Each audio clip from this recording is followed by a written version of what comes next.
if you donate a $5 super chat for the rest of the night, you in VIP. And once we go over 1 hour, y'all, because I'm noticing going 4 hours and all that is killing me for my next day. Once we go over 1 hour, dog, I'm start trying to wind the show down. If we go over 100 likes, we'll keep going. But to go to the 2 hour mark, we got to get 150. You know what I'm saying? So every once we go over that 100, we got to get another 50 likes. If we don't get another 50 likes, I'm gonna close it down because I got to get crowd participation to keep it going like that because I got a lot of stuff I can do. I'm learning some stuff behind the scenes. I'm learning how to break this thing down, and I got a lot of people that want to rock with me, but I don't have time to talk to them. What'd you say? I said, I don't know what's wrong, man. They keep kicking me out. I don't know what's going on tonight. Hey, that's what I'm having too, man. I'm having all kind of issues. So I don't know what's happening with me too, man. But and we got Angel Reese. She has a Barbie doll now. And so Angel Reese is doing her thing, bro. And I wish Boosie was on here now because Boosie said I'm hating on her. Boosie, I'm not hating on Angel if I get Caitlin her props. And I'm not hating on Caitlin if I get Angel her props. I'm just calling the baller, strike. She's making history right now. Both of them are making history right now. So they both doing their thing. Will you agree with me on that, Will? Yeah, 100%. I ain't never heard you hating on Angel. I don't know what he talking about. You be trying to steal Angel away from me. Exactly. He come on hating on her. What he talking about? Hey, I'm trying to get a ring finger size so I can go ahead and get out there and marry her. We can go and slide off to the sunset. Mm-hmm. Yeah. Hey, what's going on, Ro? What's happening? The chef is here, man. The chef is here. What's going on? Hey, Ty, I see that. We're going to cross 3 million views, man. Congratulations, man. That's big time right there. We just getting started, though. D-Hall, what's up, D-Hall? Oh, yes, sir. Technically T in the building. What's up? Hey, y'all doing real good keeping that, that like button consistent. But let's just try to get it to 38 people in the room. Let's try to get it to 38 likes, y'all. It's important. I say the same thing every night, but y'all doing good, though, man. We just up here trying to give y'all a good show. That's all. Hey, and I was trying to get my NBA insider on tonight. He might not be able to get on because he working tonight. He's doing the night shift tonight. But he made a good point the other day. You know how everybody was saying Bronny only scored like 4 points a game. He shouldn't have got drafted. He was like the top 3 dudes only scored like 10 points a game. Yep. Yeah, them dudes from France, they the number 1 pick only averaged like 10 points a game. That was like they ain't never in history seen the number 1 pick, whether he's from overseas or the US, only average that many points a game. So they tripping on Bronny. That was the number 1 pick. Yeah, so where's the bar? Hey, Bronny get picked in the second round at 4 and the 1 pick averaging 10. Listen, I'm happy that he's on the Lakers. Don't get me wrong. Like when Jerome told me yesterday, I damn near dropped my phone. I was so excited. The only pushback I got for that is like, who the hell do you think you is, bro, to tell teams not to draft? Like you got Rich Paul out here telling teams not to draft you. Like, bro, like what? Like that's the only lottery picks only do stuff like that. Like I don't know nobody. I wouldn't even probably have said nothing if he was a first rounder. But like you in the middle of the second round, I mean, like, come on, bro. Like, I just that's the only thing that I didn't like, and also when I looked everything over and seen where the other teams who they picked, where they picked that, and all that, I said, man, you could have actually went undrafted, bro. Like. The Lakers didn't even have to waste a pick on you. They could have signed you as an undrafted free agent. Now, I hear what you're saying, Will, and you got a point, but this is my only pushback I'm going to give you on that. Hey, Rand, I'm going to bring you up later on, bro, because I know your phone been giving us a lot of pushback. And get through these slides with the crew. We've been all putting this stuff in, so everybody been giving me feedback throughout the day. So I'm gonna rock with them, and then once we get through this, I'm gonna bring people on. But I got a boom. So I'm gonna just drop this for you right here, Will, and I want you to look at this and pay wait a attention. minute, let me get this super chat out the way, Tiger. We got a super chat from my boy, CU Buff Dynasty. Thanks for the color in the chat. He said, wait a minute, what the hell is going on with my phone? What's up, good fellas? Friday Night Lights. Thanks for putting the color in the chat, CU Buff Dynasty. We appreciate it, man. You yes, already sir. know Shout what out CU Buff Dynasty. Appreciate you rocking with us, my brother. Left pocket full of pink, 50. Yes, sir. Right pocket got blues in it. Yeah, go ahead, Tiger. Get your spiel, because I want to say something about what Webb said too. All right, so and Webb, I understand what you're saying, and that's how we kind of came into it. That's what we knew as athletes. Whatever management did, you had to kind of roll with the punches. But we've seen where management have derailed a lot of these guys. They have killed a lot of careers, like the Chicago Bears. They have killed a lot of quarterback careers. Jacksonville done killed a lot of careers. Like it's a lot of places, basketball teams, football teams, baseball teams that have killed some great talent careers because they had bad management. So with what LeBron did, like LeBron, if he'd have just stayed in Cleveland and never left, he probably would have been a Charles Barkley of the league because their management didn't have the ability to put a good team around him. Once he left and started exploring his options and realized the power that he had, that's how he was able to help Cleveland get a big-time team because now him and Rich Paul was learning how to maneuver and make stuff happen. Now that these guys have power, they understand how to fight against the owners, because the owners are about making money, man. They don't really care about rings like that unless you go to 4 or 5 different programs. But Tiger, he would have got signed regardless, because of what Rich Paul said. Don't draft him or he'll go play in Australia some goddamn way. He would have got drafted anyway. So and okay, but look at this right here. I could be wrong. I could be wrong about this, but I honestly think that he won't have the impact on that team right away, like Rob Dillingham, whatever his name is, or I forgot the other guy's name. I forgot his name. Something Castle, Stephen Castle. I don't think he'll have the impact of them right away, but I think long term he'll be the best guard in this draft. You breaking up, Webb. I don't know if you stop talking, you breaking up. But let me say this right here. No. Now I'm done. All right. So if he was a normal guy from Mississippi somewhere, and he trying to retire his mom or whatever, what you're saying it make perfectly sense. We'll go wherever. Who wants you? Go there and try to ball. But when you LeBron James kid,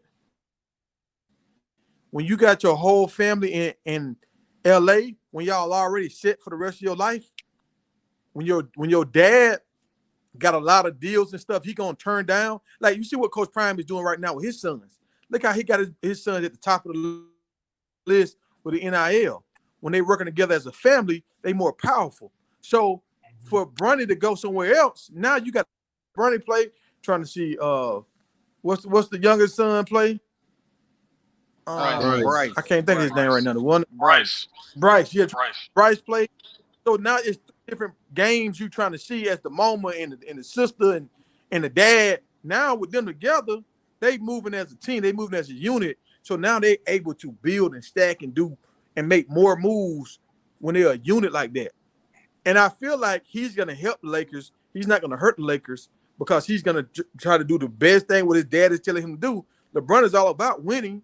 So I feel like it's a good thing. But when we talk about generational wealth and changing the game, LeBron is doing something like he's so far ahead of the game, a lot of people don't see it.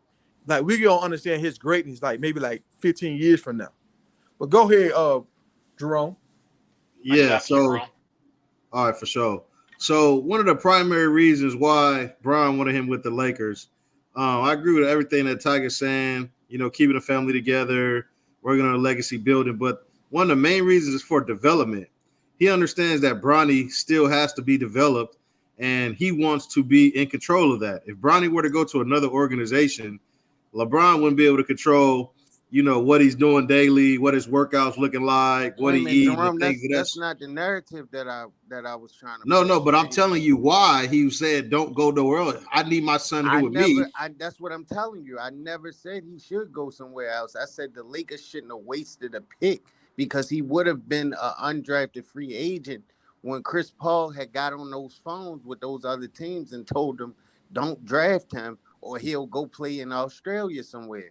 You could have. You want your son to get drafted. That's his dream. You want his name to get called. His dream ain't just to go to NBA. For the Lakers organization. No, it's great for the Lakers organization. But how you just let me finish real quick. 4 points per game. Let me finish my point real quick. It's the development part. Now with Bron obviously has the code. He's been playing for 20 years at an extremely high level. So he understands what it takes, what you need to do to take care of your body, how you get better. Bron came in with no shot. He had his best shooting year of his career last year. That's a year 20. So he understands the development piece of it, and he wants to be able to have full access to Bronny, what his development's looking like, and he's in the power. He can bring in the right shooting coaches. He can make sure Bronny's with the right people. So that's one of the main reasons why he wanted him in LA, in addition to all the other stuff, wanting to play with his son and things of that sort. But with Bronny being in LA, they have full control over his development, and Bron knows he still needs to develop. So he wants to be in full control of that. That's why I think they wanted to make sure Bronny was in LA. Go ahead, Boosie. Yeah, I just want to say, man, in addition to all that, man, just from the Lakers' point of view, you want to stay in good graces with the biggest, baddest power broker in probably sports. Rich Paul, man, is he changes things. He changes franchises. His Rolodex is full, and he's going to be probably the most powerful man in the NBA for at least another couple of decades to come. So Rob Pelinka, GM of the Lakers, he made an investment when he picked Bronny, not necessarily just in Bronny, but staying in the good graces of Rich Paul, who's going to continue to steer his best talent to the Lakers moving forward. And I got to give props to Tiger and Rome, who always speak about brand. You know, Bronny James has a brand. And whether this guy's playing 10 minutes, 15 minutes, he's going to be an attraction moving forward, putting butts in seats. He's a social media star. I got a son. He follows Bronny. All the 15, 16-year-olds love Bronny. So it's a great business move. May not be the greatest basketball move, but business-wise, it's a great move. And if you look at the second round, half of them dudes, I'm watching the draft. I'm like, who the hell is this guy? Like, you don't even know. Wait, hold on. Y'all got a super chat.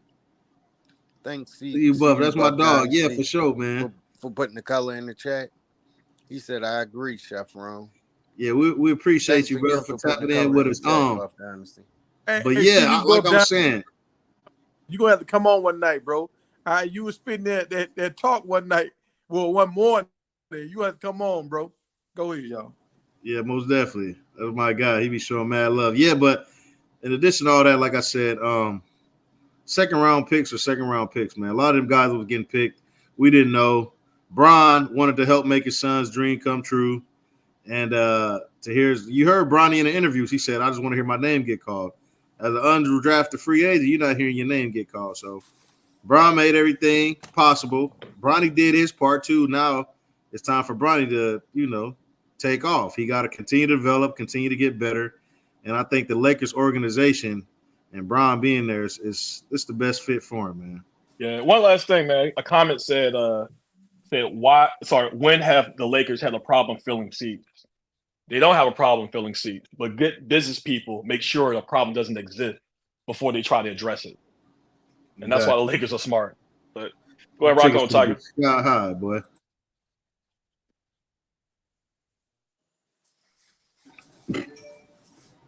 Now I got a question for y'all before we jump to another topic. Tiger, was you saying something or no? No, go ahead. Okay, so do y'all think that when Bryce is ready to enter the league, What y'all thinking? A Bronny route, a one and done? Maybe Bryce stays in college and develops. Is this gonna have to happen like this? Same situation, or like, what do y'all feel on that? Would y'all be mad if it happened the same way again? By the time I think they can change the rule, you can come out of high school again. So he might come out. If that rule goes through, he might come out of high school, bro, and skip a year of college. I didn't know they were going to change it. I didn't hear about that. But if they keep the one and done rule, I think they're going to do the same thing Bronny did, man. And I think Bryce is going to be better if they keep that rule. Yeah. Yeah. So you would be cool with it, right? Hey, or would you? Y'all, and this is I'm cool with it. My insider told me, y'all. He said, "Pay attention." He said, "Pay attention." 2 of the top 3 dudes that got drafted, I think they from France, and I think Wemby from France. So he was like, "Look, France is coming real quick. You got a 7-footer, and you got a 7'4", and you got the other dude. I think he like 6'9". I don't know, but they getting a big squad, and I don't know how many other guys in the league that's from France right now, but they might end up challenging the USA in like 3 years from now." Yeah. Yeah, remember we had that conversation. I think promos on my side, they had like Jerome and maybe Tiger on the other side when we're saying the international players are here to stay. They're taking over the NBA. I think you see it with the draft, man. It's a colonizing that's happening, man. Yeah, man, them 2 dudes averaging 10 points, man. Them dudes are trash. With that number one pick, they said he's good, bro. But like, do we really know how good this guy is? For one, the reason why I'm saying this is he backed up Wemby all last season. I mean, the year that Wemby was over there playing, he was his backup. He didn't really see no action like that. Then this year, fast forward to this year, he didn't explode off of the TV screen or wow you like how Wemby did, and none of that. Like, so like, do we even know like how well his game will translate to the NBA? I'm just not sure about it. Like, I think we don't know that. We don't know that, and like I don't know how old he is. Like, he might be around 20 years old. But what we're saying is they're showing that France has a lot of talent over there. Yeah. And the NBA, far as Americans, the talent kind of like is going down a little bit compared to what's like it's more Europeans right now. So I don't think so. Dominated a long time ago, how the girls are dominating the Olympics. I think the years of us dominating the Olympics might be over as the men basketball. I don't think so, because it's too spread out. It's too spread out, man. Player in last night's draft. Yeah, it's too spread out. Even though the foreign teams might. Well, one at a time, fellas. Go. Yeah, go ahead. My fault, right. My bad. The best player in the draft last night, he came from America. So I disagree. I don't see that. Who's the best player? So I think his name like Rob Dillon. Oh, you're talking about from Kentucky? Yeah. Yeah, he's nice, but I wouldn't. I mean, you probably say he's the best because you saw him, man. But I mean, you could make an argument that Alex Sarr, who went to the Wizards, is the best. Who promos, man? That's what I'm mad in Alex Sarr is nice from France. I mean, he's nice, bro, but he ain't no Rob. Boosie, you gotta think about it, bro. Well, you don't know this. Hey, we will see. But look, let's get some of this. I cover all those games because of the package that I got. Like, so I could see games from anywhere in the world, any sport. So that's how I knew who that guy that backed up Wemby was. Okay. All right, we can move. Move on. Yeah, we could go ahead, Tiger. Go ahead. Yeah, we will see, y'all. We will see. So let's get to it. So Big 12 news. So, and we did a breakdown on these D linemen, and I'm glad we did that. We need to do the DBs and the linebackers and all that. All that stuff is coming. We did the linebacker, we did the running backs and D line so far. We're gonna do DBs and we're gonna do linebackers and we kind of did quarterbacks. But So we're gonna go through all the positions in the Big 12, y'all. This man was one of the most dominant interior D lineman in the Big 12. He has been diagnosed with blood clots. So they had to get that situated or whatever. And sometimes blood clots, they derail guys and they can never play again, like Chris Bosh. And some guys come back from it. So like Lonzo Mourning. So we will see what's going on with this. I wish this man the best.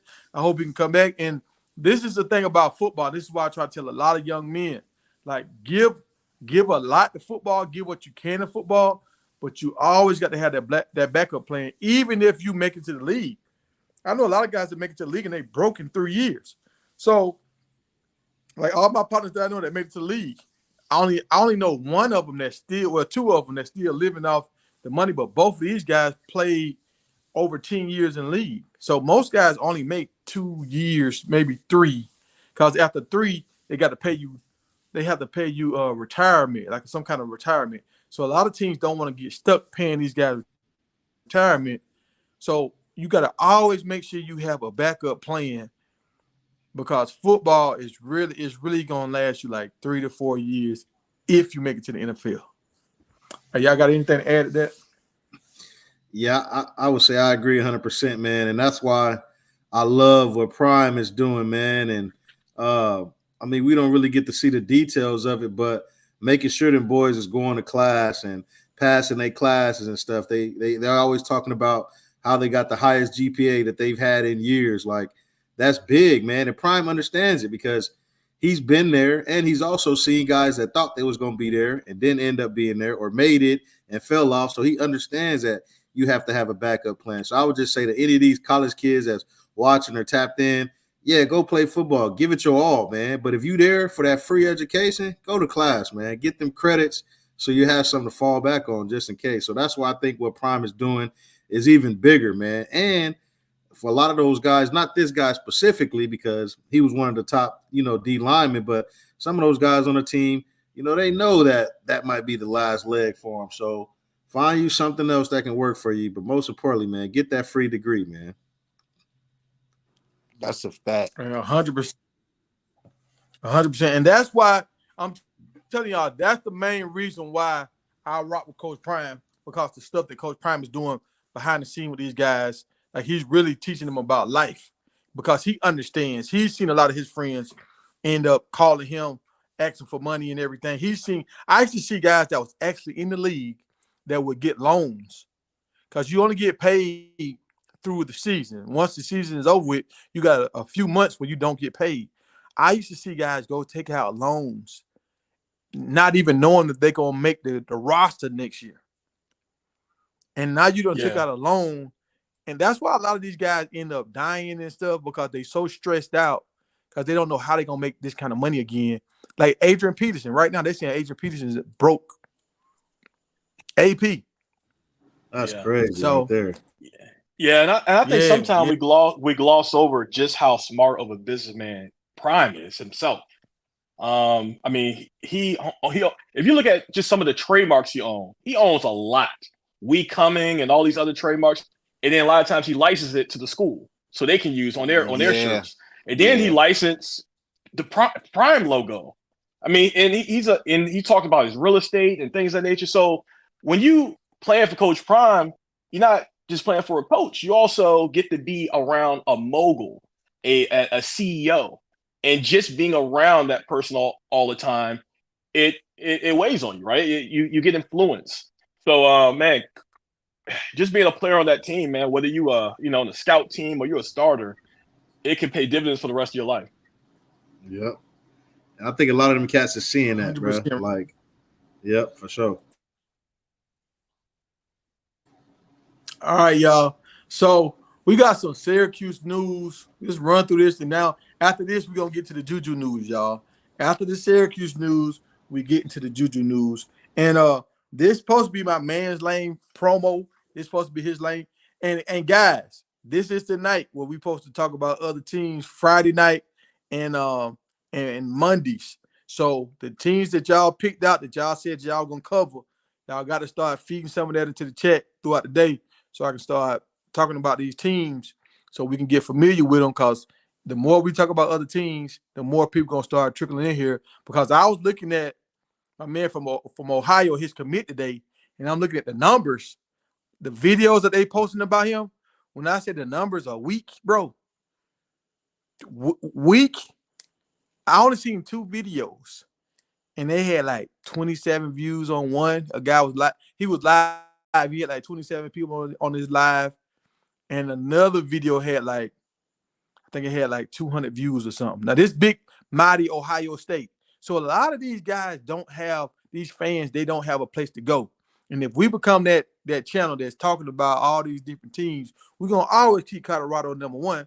But we talking about these other teams, we might get a big following, y'all. So y'all give me that information so we can keep feeding the people.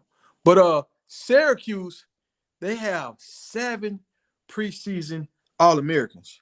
Now, y'all know my eyes getting bad. I couldn't read these little names on here. The names are too small. But I know Gaston, he's one. Hey, if we got a Syracuse fan in the chat, could y'all name these guys? Can y'all name these guys in the chat? That's my man Scotty. We got Joe Dub, okay, 1121. Shout out for the super chat. Appreciate you, Scotty G. Thank you for rocking with us, man. Hey, y'all hit the like button real quick, man. You locked in now. You $4.99. You VIP for the rest of the night, man. Whatever you put in the chat, we're gonna blow it up and put it on the screen. So take off.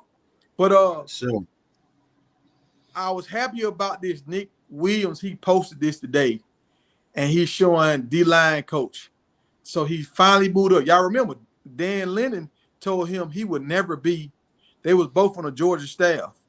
And Dan Lennon on the staff, Nick was on, he was in training, right? So he wasn't really getting paid. He was like an intern or whatever. And he told him he would never be a coach. And so he went to Colorado. He became a coach. Now he's actually a D-line coach. So he was like an assistant or something over there. Now he actually has his own players. He's been showing everybody he can be a big-time recruiter. So I'm happy for Nick Williams, man. Nick, he's been grinding. He's a Georgia boy. He's a 229 guy. Hey, we pushing. We pulling for you, Nick. We want you to do big things. And they just signed a guy today too. They got committed today from a quarterback out of New York. And they saying he was Gatorade Player of the Year in New York. And I don't know if it's his cousin or his close friend. I think it's his cousin is the quarterback that's playing for Duke right now. Now, I want to say this is the guy that transferred from Texas. I could be wrong on that, but so he has another guy that he talks to on a regular basis that's already a player on the Division I level, Power 5 conference. So I think he's going to have a person he can call and talk to, and he might be a step ahead of the game, but because he's coming from up north, we don't really know about him like that. So let's keep our eye on this guy and see what he can do. And this is going to bet what Promo was saying. Now this is, I think, 3 quarterbacks. They signed a guy out of Texas, a guy out of Georgia. Now that's a guy out of New York that they signed since Coach Fran Brown has been there. So and that's what Promo was saying the other day. Like Coach Prime hasn't signed any high school guys yet. And look what Fran Brown and his guys are doing, and they haven't been there a whole year. Yeah, man. He's putting in that work, man. Yeah, they doing their thing, man. You can't take that from them. Shout out to Syracuse. Sure. Hey, J Dub 1121, the Syracuse fan, he said his brother played D-line, Beast 2025. Yeah, and I saw that. Mm-hmm. Hey, that's 100% correct. And Fran Brown, he's doing almost the same thing Coach Prime is doing. Like he's bringing brothers in. Like they already got the Dig brothers on the team right now. So more than likely, they might be bringing his brother on. And I saw his brother in the clip, and he was saying something about it, like how Coach Fran Brown is starting to pay attention to the talent out of the Northeast. So I think a lot of them guys about to buy in too. If you a dog up north, we going to Syracuse. That's what I think they're going to buy into. Yeah, we will see. Yeah, well, it's a three college race for that Northeast talent, man. But it's good to see Syracuse. Nobody worry about Rutgers, man. Hey, Tiger. put Scotty G What? comment up there. Hey, Tiger. I think Coach Prime took a page out of Chip Kelly book with that getting the brothers, but I think Coach Prime took it to a Well, whole say that again. You nother went out. I level. couldn't hear you. Can y'all hear me? Yeah, we can hear you. I said I think Coach Prime took a page out of Chip Kelly's book with putting brothers on the same team. But the difference with Coach Prime is he's taking it to a whole nother level. Like he's just doing brothers, cousins, uncles, stepdad, stepfather, whatever he just want a family oriented environment up there. So I salute Prime for doing that. Yeah, it ain't nothing like playing with your family, man. I remember when I was in high school, my cousin was a year older than me. So when he was a junior, I was a sophomore. Finally made varsity, and we was on the field together, man. And you just turn up, bro. When you get to play out there, especially like people that you grew up with, and you play Pop Warner or whatever with, playing in the backyard. When I actually got on the field and been able to play with my cousin, bro, it was different. So Prime understands that, and that family affair, man, it just turned everything up a couple notches.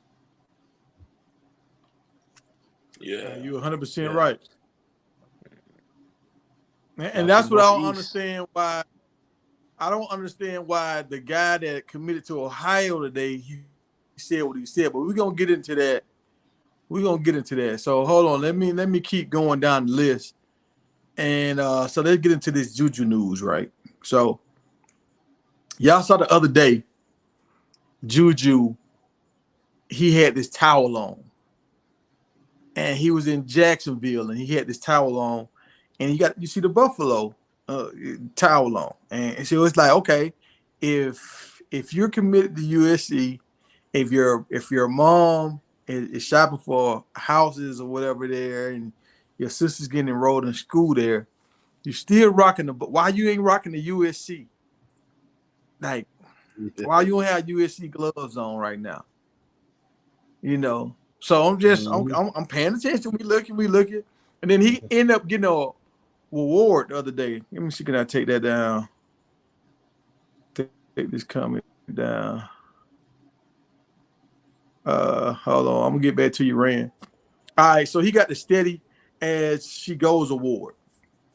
All right, and they got USC commit Steady as She Goes award. So that means he's comfortable. He don't get rushed, and that's what I saw when I saw him in person.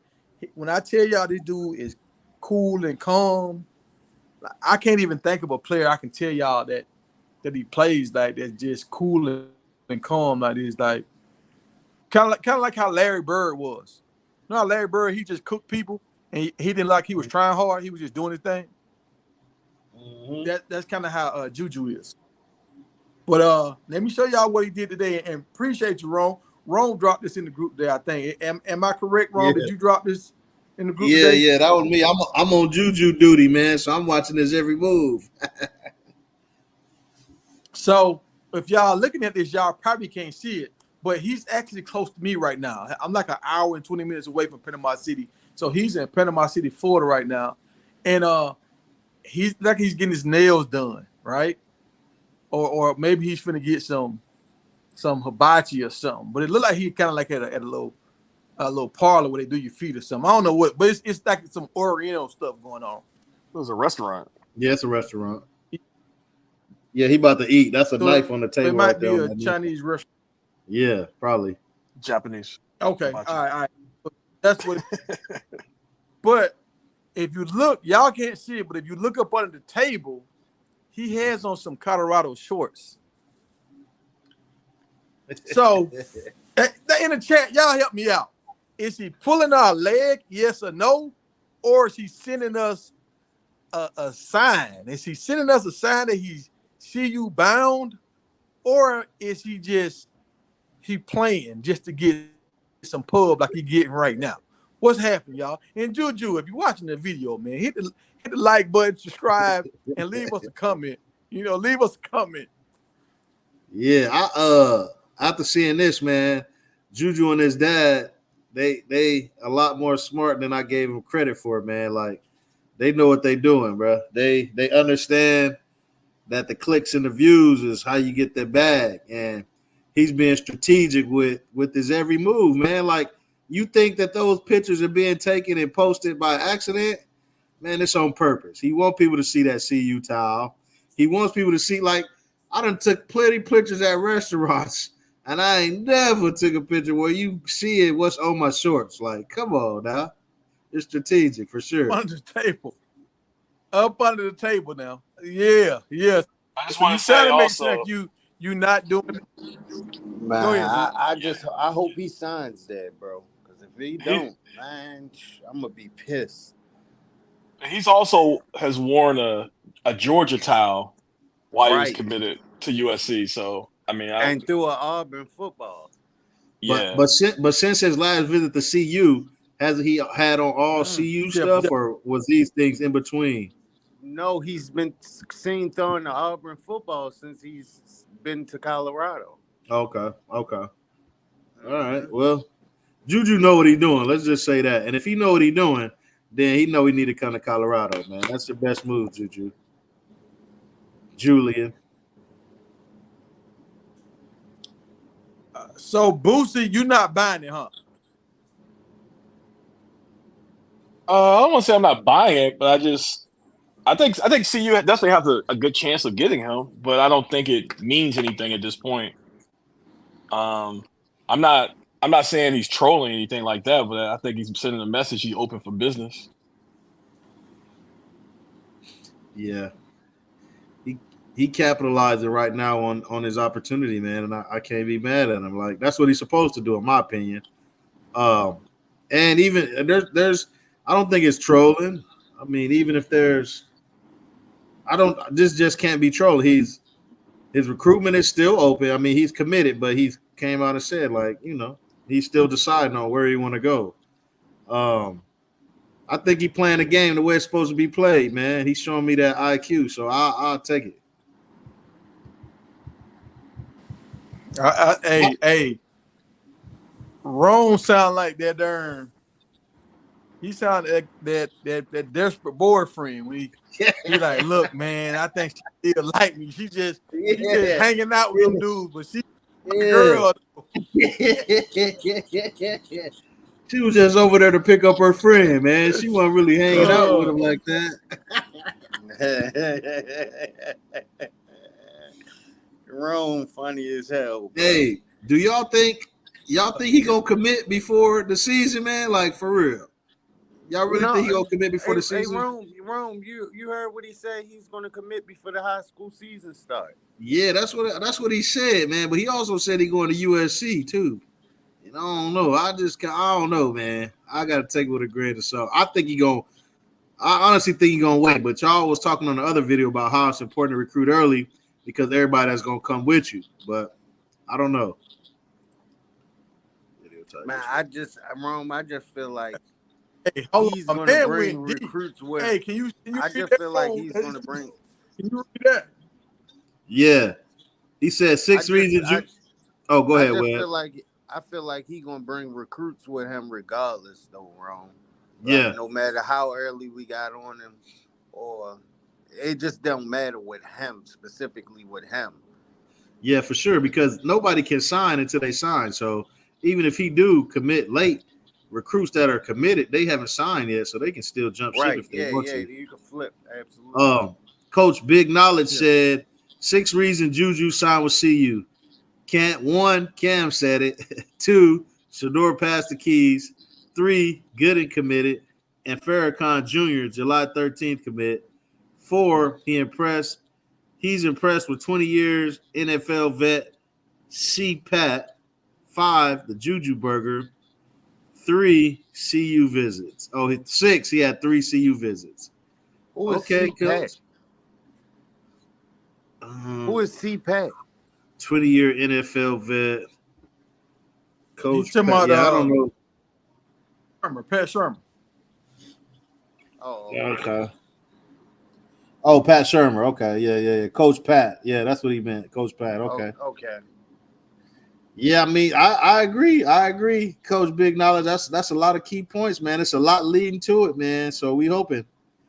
We got a super chat from Blessings and Budget. Somebody can throw it on the screen. Oh, that's Miss Randa. He said, "We on a be stuck with." She said, "We're gonna be stuck with Staub. I'm afraid." Nah, man, Randa, we gonna be good. Don't worry. Thanks for the color in the chat, Miss Randa. We appreciate it. Yeah. And he had 4. So I'm believing this now. They're saying these kids, once they get to a certain level, they start getting paid to go on visits. Because now I was thinking to myself, there's no way Juju is going on all these visits. He don't have time just to be a kid. But if you're getting paid $2,000 or $5,000, or I seen somebody say they said $5,000 to $10,000 and $5,000. Yeah. So now it would make sense. So if I can go on a visit and if I'm clocking 5,000, that's like a truck driver. You running that road to make 5,000 a week. So I can see him going for 2 days for 5,000. Who wouldn't do that? I know everybody on this live would. Man, I'm gone, dog. For sure. I'm out. Yeah, I'm starting to think more and more they actually get paid too for the visits. Oh, go ahead, Tiger.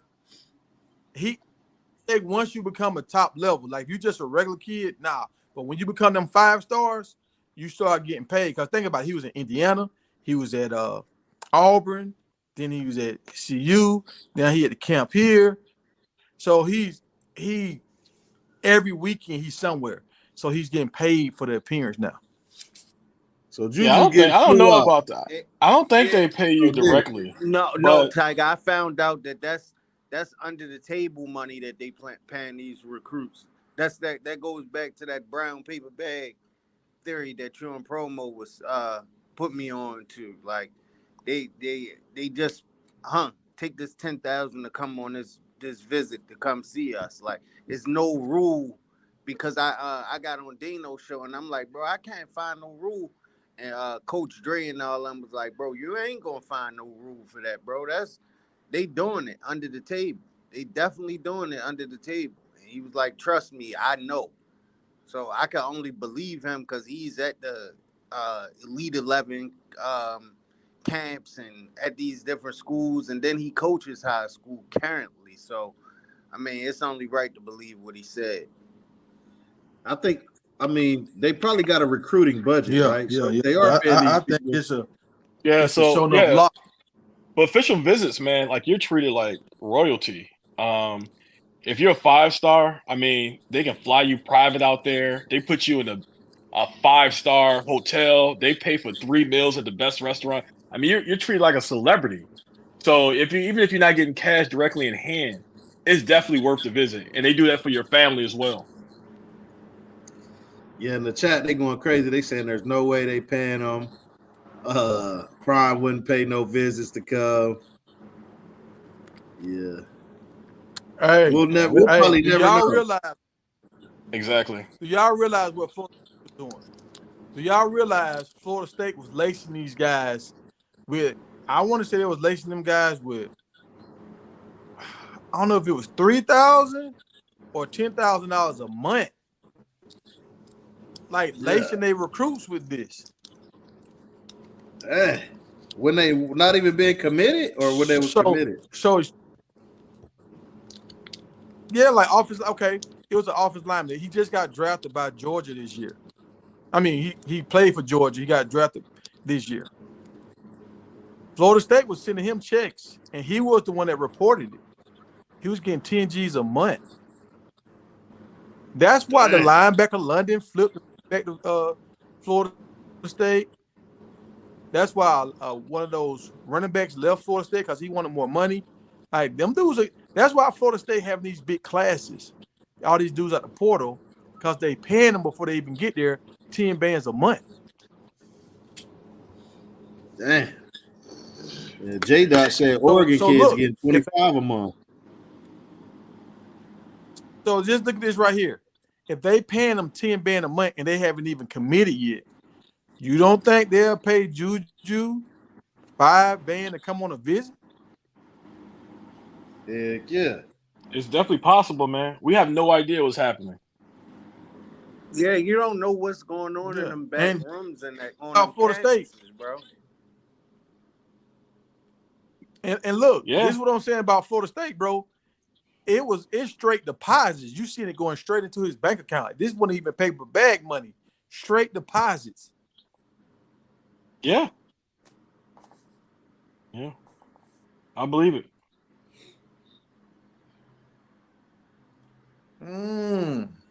Yeah, yeah. We live in a new day. I just feel sorry for these girls on campus. Because you know in college, you're a broke college student. The football players already had an upper hand.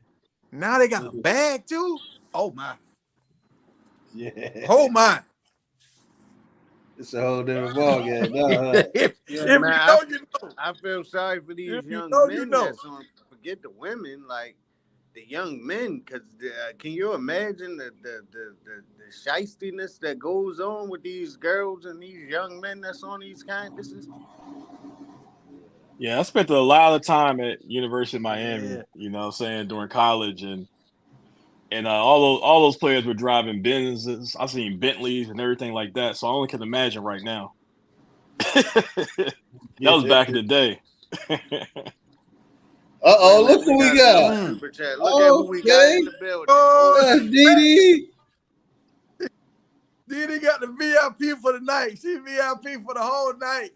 With Didi, the thanks $5 for the super color. chat. Thanks for the color in the chat, Didi. She said, "Hey, you guys, I'm still locked in. Be back full time when the season starts." Didi, thanks again for the color in the chat. We missed you, Didi. You got a shot. We can't wait till the season starts. We definitely miss you, Didi. Hey, Didi one of the day ones, y'all. Hey, she helped. She one of the what they say, one of the pillars in the community. Yeah. Okay. Yeah. She a pillar in the community. So look, let me see y'all. Can you go to the next comment though? Next comment. Hey, I'm sorry, man. Say Juju doesn't care about the money. He just wants to play. Juju and his dad care about the money. I'm sorry. Sure. Yeah. If he just wanted to play, he'll go to Auburn. Because if he go to USC, he's not playing.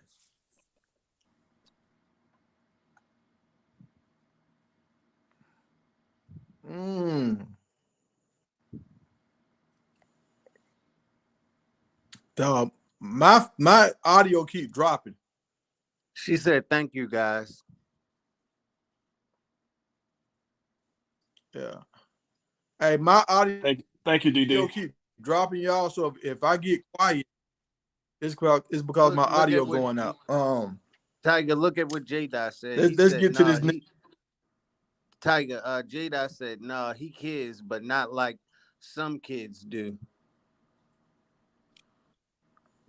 Oh yeah, and that's okay. Let's keep the show going because we about to get into that.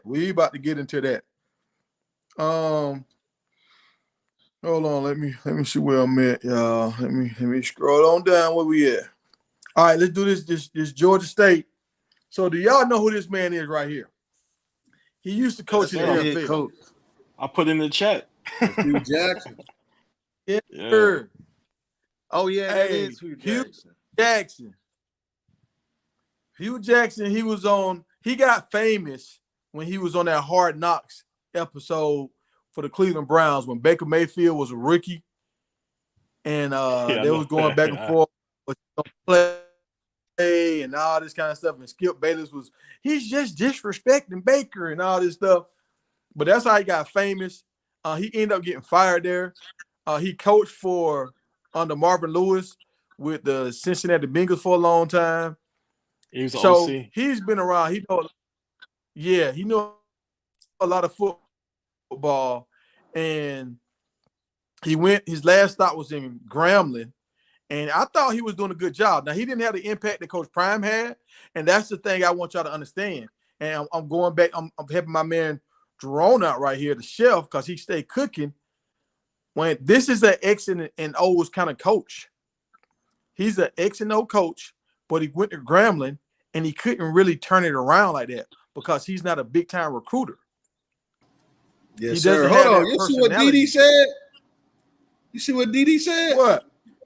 She said, "That's my What's daddy." that? She said, "That's my daddy." That's your daddy. What? Like for real? For real? That's your real daddy, or that's your play daddy?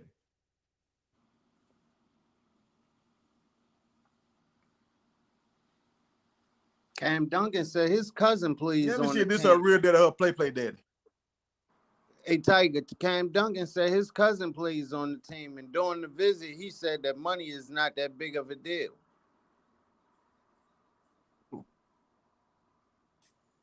His cousin play on. Hold on. For Colorado. His cousin His plays cousin for play on what Colorado. team? Colorado. He said money ain't a big deal to who? Juju? Yeah, Tiger, you gotta fix your phone, man. Man. Yeah, it's chopping up real bad. Nah, man, it's a delay over there. Oh, she said she just I'm out here playing. with Didi, don't be playing with us like that, man. Yeah, don't be playing with our emotions. Look, you gonna make me buy some of these shorts. You gonna make me buy some of these shorts right here. Hold on. Here we go. Hey, don't be playing with my emotions, DD. Shout out to Jen J. We see you, Jen J.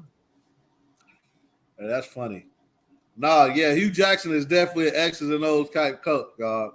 So Georgia State, for sure. that's crazy. They building over there, man. Yeah. So now you got a recruiter, which is the head coach. He's a recruiter, and this is all we saying, y'all, about these different kind of coaches. Coach Dale is a big time recruiter. He brought in a bunch of big time running backs into Georgia. He understands how. That's why Kirby been having all these top recruiting classes and stuff, because he understands how to pull guys in, especially from the Georgia area. He's from that same area where the Hood brothers are from. That Columbus, Georgia, and I forgot the name, Phoenix City, Alabama. He's from that area. So he knows about a lot of these guys. He's going to be in their ear before everybody else jump on them, because he's connected to these high school coaches, all this stuff. Now that he has a Hugh Jackson come in, an X and O's kind of guy that can call the plays, he's going to go find the talent. Hugh Jackson's going to worry about the plays and help develop the players. This is how you make stuff happen right here, y'all. So I'm happy to see it, but y'all got to understand, you got recruiting coaches like Fran Brown and Dale. Then you got X and O coaches like a Nick Saban or Kirby. And then you got celebrity coaches like Herm Edwards and Deion Sanders. And we can say, who else we can say? What's my man out of UCLA? Deshaun Foster. Yeah. And even Ed, you can I throw say Ed Harbaugh. Reed Reed. Harbaugh is like a celebrity coach. Yeah. Jim Harbaugh. Harbaugh too. Yeah, I would say Harbaugh. Yeah. Yeah, like what's my man name? What's the coach for the Bears when they won the Super Bowl? Lovie Smith.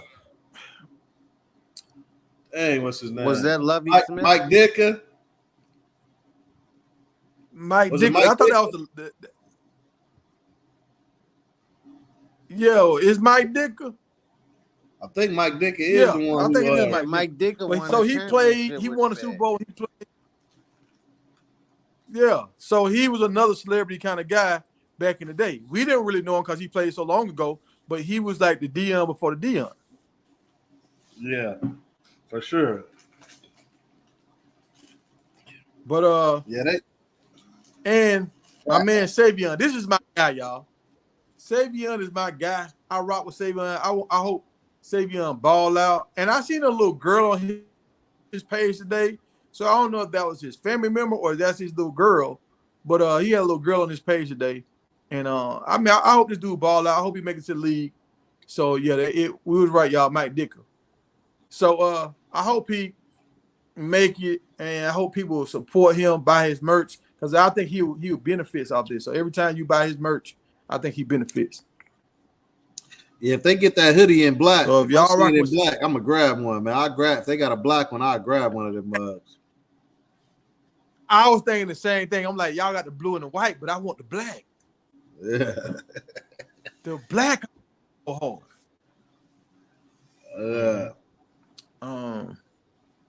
But okay, y'all. So we coming down the line, and I want y'all to see something.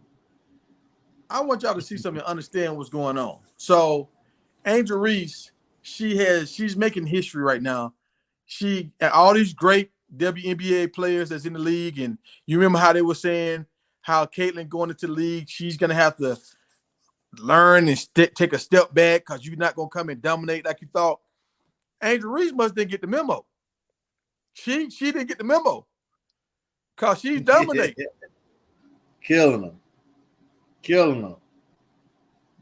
And when we start talking about this kind of stuff, so she can't make it on the WNBA team when she's doing better than the ladies that is already in the league right now, and she's doing numbers. She could definitely make the WNBA team, man.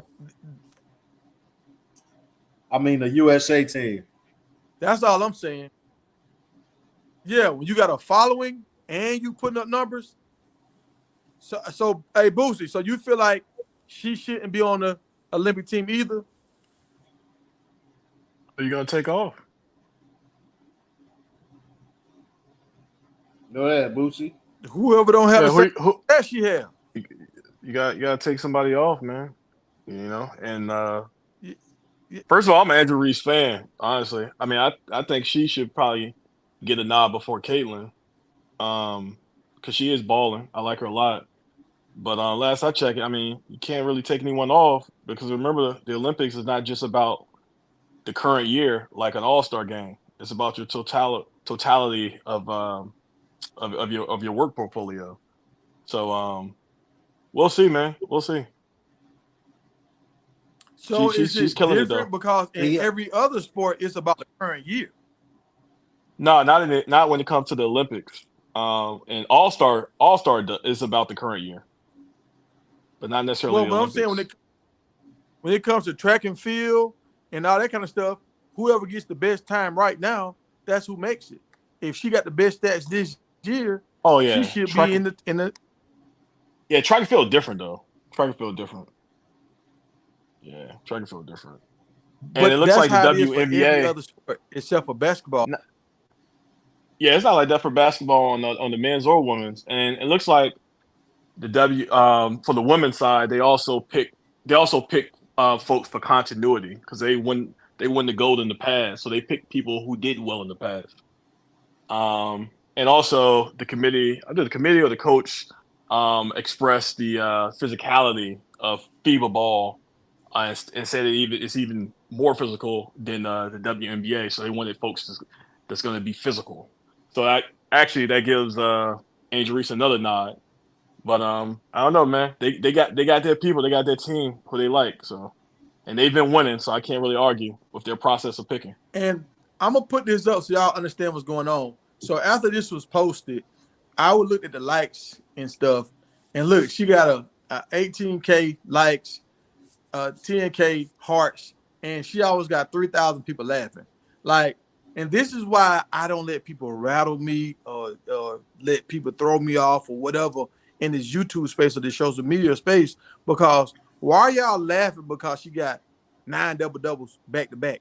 Like, it ain't nothing really funny about that.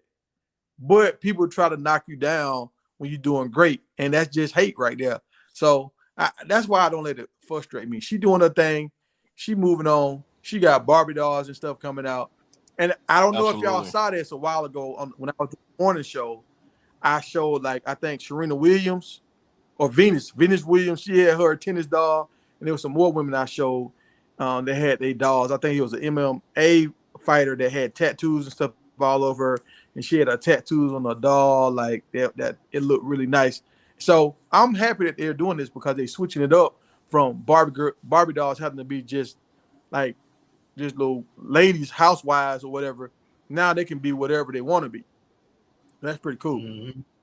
Yeah, Tiger, can you I'm not sure if Cam Duncan is a a troll or what? But can you highlight that comment that he has on Angel Reese at 12:02 a.m.? Cam Duncan, KAM. Yeah, Angel. So Cam Duncan says Angel Reese is not well liked by a lot of people. Not a good face for the WNBA. She complains. Angel Reese is very well liked. I mean, she has 3.4 million followers, shoe deal, Barbie dolls that you see on the screen. So I'm not sure where you're getting that from, player. And everybody complain, bro. The refs be trash. The ref be blind. Go to Coach Big Knowledge is coming. Like Michael Jordan wasn't liked by everybody either. You realize that, right? LeBron wasn't liked by everybody. It's a bunch of people that KG wasn't liked by everybody. Allen Iverson wasn't liked. Hell, the people in the NBA didn't even like Allen Iverson. Yeah, whenever you're good, you're gonna be somewhat polarizing. It is what it is. There's gonna be people hating on you when you get good. Hey, go to he said China got a. When you done with that comment, go to the one under that. China got a girl that's 7'2". She's not ready for that. Who is ready for that?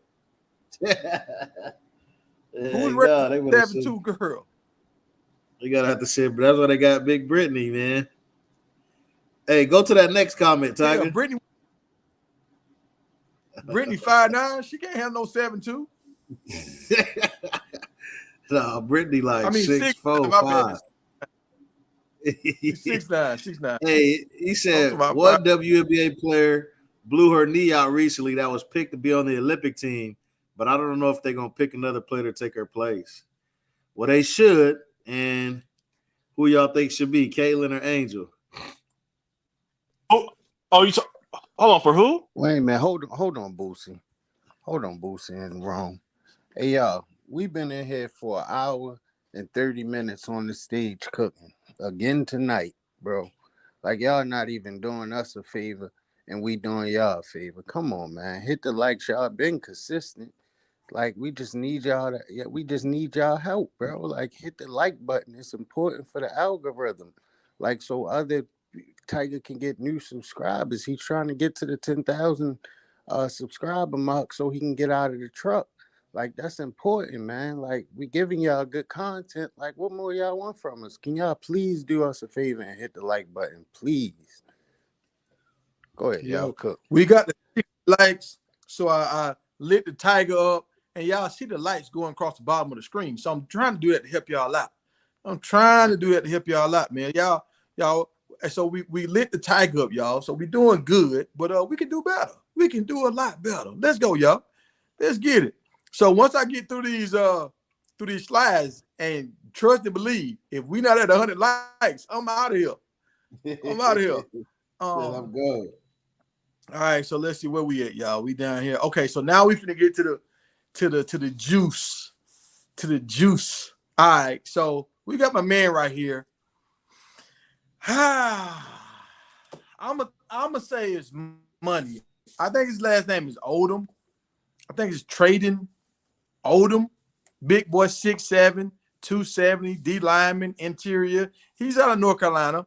I'm not high on North Carolina guys, but every now and then they get somebody that splash. But him and Prime had that picture together where he was smiling and he had the big head and he happy. He had the picture right here. Now this picture right here kind of showed a lot. One of them clues you got to kind of pay attention to. Hold on, come on up, picture. Let's go. All right. So this is when he was in Colorado and he had the money machine and he was doing the money machine. Now I don't know who gave him the money machine. I don't know who gave it to him, but he had it and he was popping the money and he wanted to make it rain. So maybe because he committed today at 12 o'clock and he committed to Ohio State. And that's why I was like, why do he got that little ballerina thing going on right here? Like, I was wondering why he had the ballerina thing going. Let me take that comment down. So y'all can see.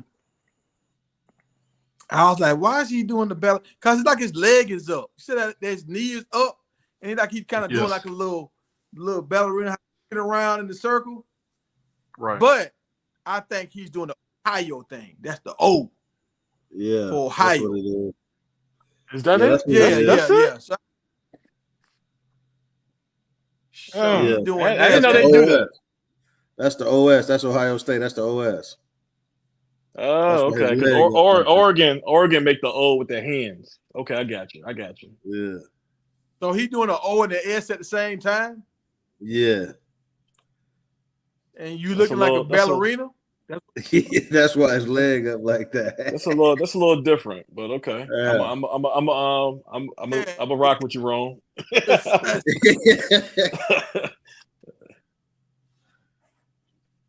Yeah, you gotta stand out because a lot of people just do the sauce on O. that. But I kind of this picture was kind of cool right here, and he said this right here. He said it felt like family there, and I always hear these kids say this. It felt like family. I don't know. When I go on my recruiting trips, I never felt like family. I felt like I was at a car dealership, and everybody was trying to sell me a dream. That's what I felt like. And I would talk to the players that didn't play, because the coaches, they'll try to put you with the starters.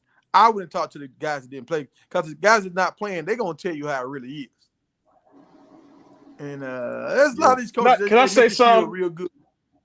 No, actually, I ain't gonna. I don't really want to go there, but like, some of these brothers, man, when they be going to like some of these schools like Ohio State and stuff like that, man, these schools be pulling out the brothers who may just be a recruiting specialist and don't really hold any power as a position coach or anything like that.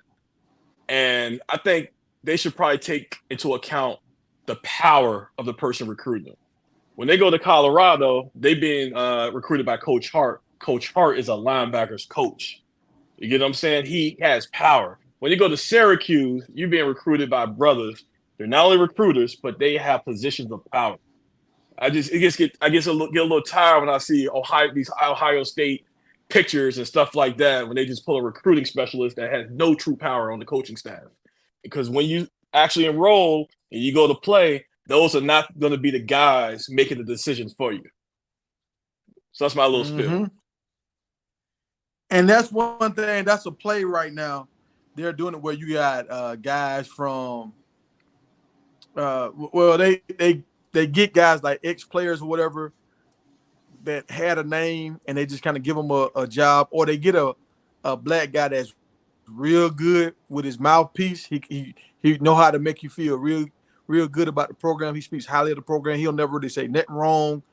And kind of like, I'm just give y'all an example so y'all know, kind of like Chico.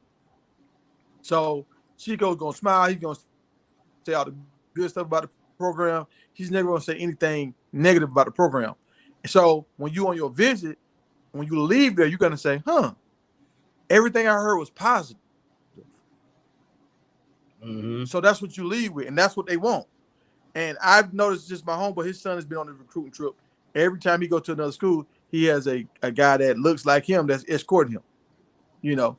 And now they got the pretty girls that the SEC started this, where they started getting all the pretty girls on the recruiting team. So, young men, they're around these pretty women now. That's a woman can make you do some stuff you never dreamed about doing. Hey, so Tiger, can I stop think you this for is a all minute? this is strategy. Go ahead. Hey, Tiger, can I stop you for a minute? Jay Brown, thanks for the super chat. Thanks for putting the color in the chat, man. We appreciate it. Tiger up here just working hard, man. That's all. Go ahead, Tiger. He ain't leave a comment. Yeah, we working, man. We working. And Jay Brown, you got a VIP for the rest of the night, man. You got a VIP. Hey, whatever you post, we're gonna try. What I would say about the universities doing that though, like, them was the same university that's like, we'll go find another you. I feel like they recruit that way, or they treat their recruits that way because of the program. Ohio State know who they are. Georgia know who they are. Alabama know who they are. I mean, you know why you coming here. You coming here to win. So do you want to come or not? We're not finna do all this extra stuff for you when we got people lined up trying to come here.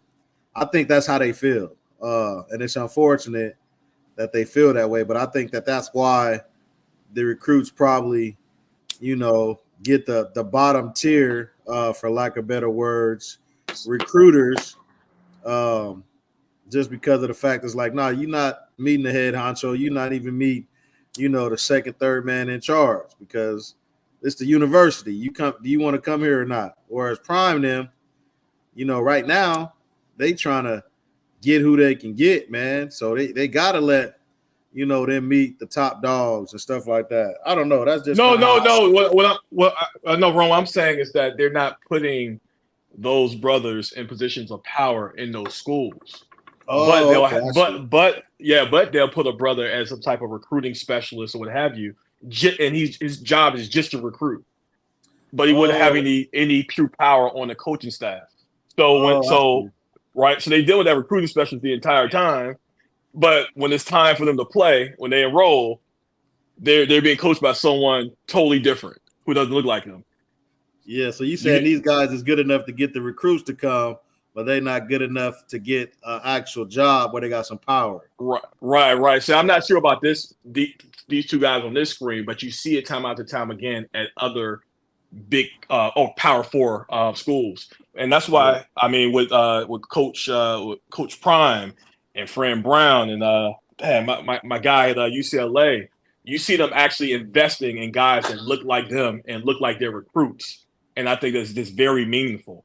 And I think that's going to push these other programs to say, hey, we're not going to just hire, the white guy. We're going to hire the best guy no matter what color they are moving forward. So, hey, Boosie, but I just wanted to add on to that. Man, Tiger is right about these females that they putting on the recruiting staff. Because I don't mean this in no type of disrespectful way, bro. But if that girl from Colorado, Alexis, Lord, I know you're about to say my door. Ooh, the one came from Jackson State. Yes, Lord. Oh, if she Lord. Come to my door. I don't even need to see the school. Bro, I'm signing. Just assure me you're going to be there. And I'm going to sign on that dotted line, baby. It's a wrap, brother. Oh, man. Look, I'm with you, bro. I've been in Alexis DMs a couple times, man. Lord. Man, I'm with you on that, Web. Shit, I ain't got to see another school. Yeah, I don't need to see another one. Yeah. You need a picture of her on there, Tiger. I'm going to say this right. Promo had sent me some stuff one time, and let me say this right. If you was to take all the women from the Miss USA pageant, and then you take all those recruiting women from the SEC, hands down, the SEC they gonna blow them away. They gonna blow them out the water, bro. They got some bad chicks. I'm talking about super bad, and they nice. They work out all this kind of. I'm like, man, this is a cheat code right here, bro. Listen though, Tiger, I'm good with Alexis, bro. I promise you, I am. I promise you. And see, you got another head recruiting person. I think she came from the University of Texas. Oh yeah, she bad too. I forgot about her. Yeah, bro, she's bad, man. So they got two of them in there. Yeah, bro. And she come from the SEC. I'm talking about, I guess Big 12 at the time. I know she came from Texas. I think University of Texas. So look, y'all. Okay, all right. Let's take a deep dive. I got a chance to take a shot at Nebraska right here. I want y'all to see what's going on, and we're gonna get to some of y'all comments in a second, y'all. So if y'all can see this is the NCAA top 25. Like, so this is the college football game, right? Mm-hmm. College football 2025. So this is their top 25. This is how they ranking go right here. Where's Nebraska?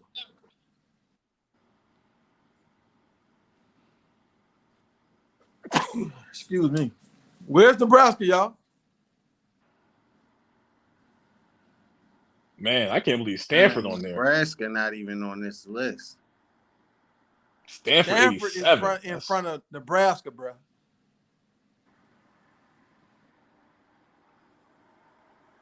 So I just want y'all to understand. Am I overlooking it? Nebraska not on this list. Am I overlooking them? No, you're right. They're not on there. No, you're not overlooking it. You got from their conference where you got Ohio, Oregon, You got Iowa, Wisconsin, Michigan, Penn State. Yeah, man. Nebraska about to get these hands, bro. They about to get these hands next year. Oh, let me look. So, yeah, I mean, it looks like a good list. Yeah. Yeah. Now this surprised me. I didn't know Virginia Tech I'm not roster was that good. I'm not comfortable with Michigan's overall. I think they should have been ranked because listen, guys, and y'all might give me some pushback on this, but they're coming off of a national championship. Like, and they only ranked at 88. Like, come on, bro. Come on. They should have at least been somewhere in the 90s. I think what's hurting Michigan is nobody knows really who their quarterback is. Yeah, they should have. Now, I would have been cool if they would have swapped spots with Clemson. Michigan and Clemson swapped spots. I would have been cool with that. Yeah. I got you on that. I understand that too. That's true. But they got a new coach and they got a new quarterback. Yeah, that's what I was about to say. And they lost their star running back too. Yeah. That was a big loss. Three key pieces. Their running back is on the cover of the game. Not their top That's runner. Another guy. Yes, he is the top running back. The other his top runner got drafted. Yeah, he just went to the draft. But this guy is supposed to be better than him. But the guy that went to the draft, he was the school touchdown leader all time. Like, he's historic. Okay. But I did this for Nebraska, y'all, because I was looking, man, and I was like, damn, where is Nebraska, dog? I had to hit it with the where's Waldo. That's hilarious. I mean, Tiger, you wrong, bro. Tiger wrong. Hey, I was just saying, like, they've been talking real big about Nebraska, like how they Waldo. Damn. So can we start poking our chest out right now? Can we start poking out? Yeah, can we start saying we're gonna beat 21? That's his name, Blake Corum. Yeah, dude's nice, man. Shout out to him. The NFL. Can we start talking trash, y'all, or do we need to stay quiet? What we doing? Hey, Jen J, what's y'all I've been talking trash. Hey, Jen J, what's y'all running back name now? I forgot it. What you think, Boosie? You know you are an AR guy. Can we go in a little bit, or we need to kind of keep our mouth shut? We don't want to give them no ammunition. But going on Nebraska? Yeah. You mean? It looks. They're going purely on player ratings right now to develop the list. I think it kind of makes sense, man. I think it makes sense. So there's a couple surprises out here. I can't see Nebraska's trash.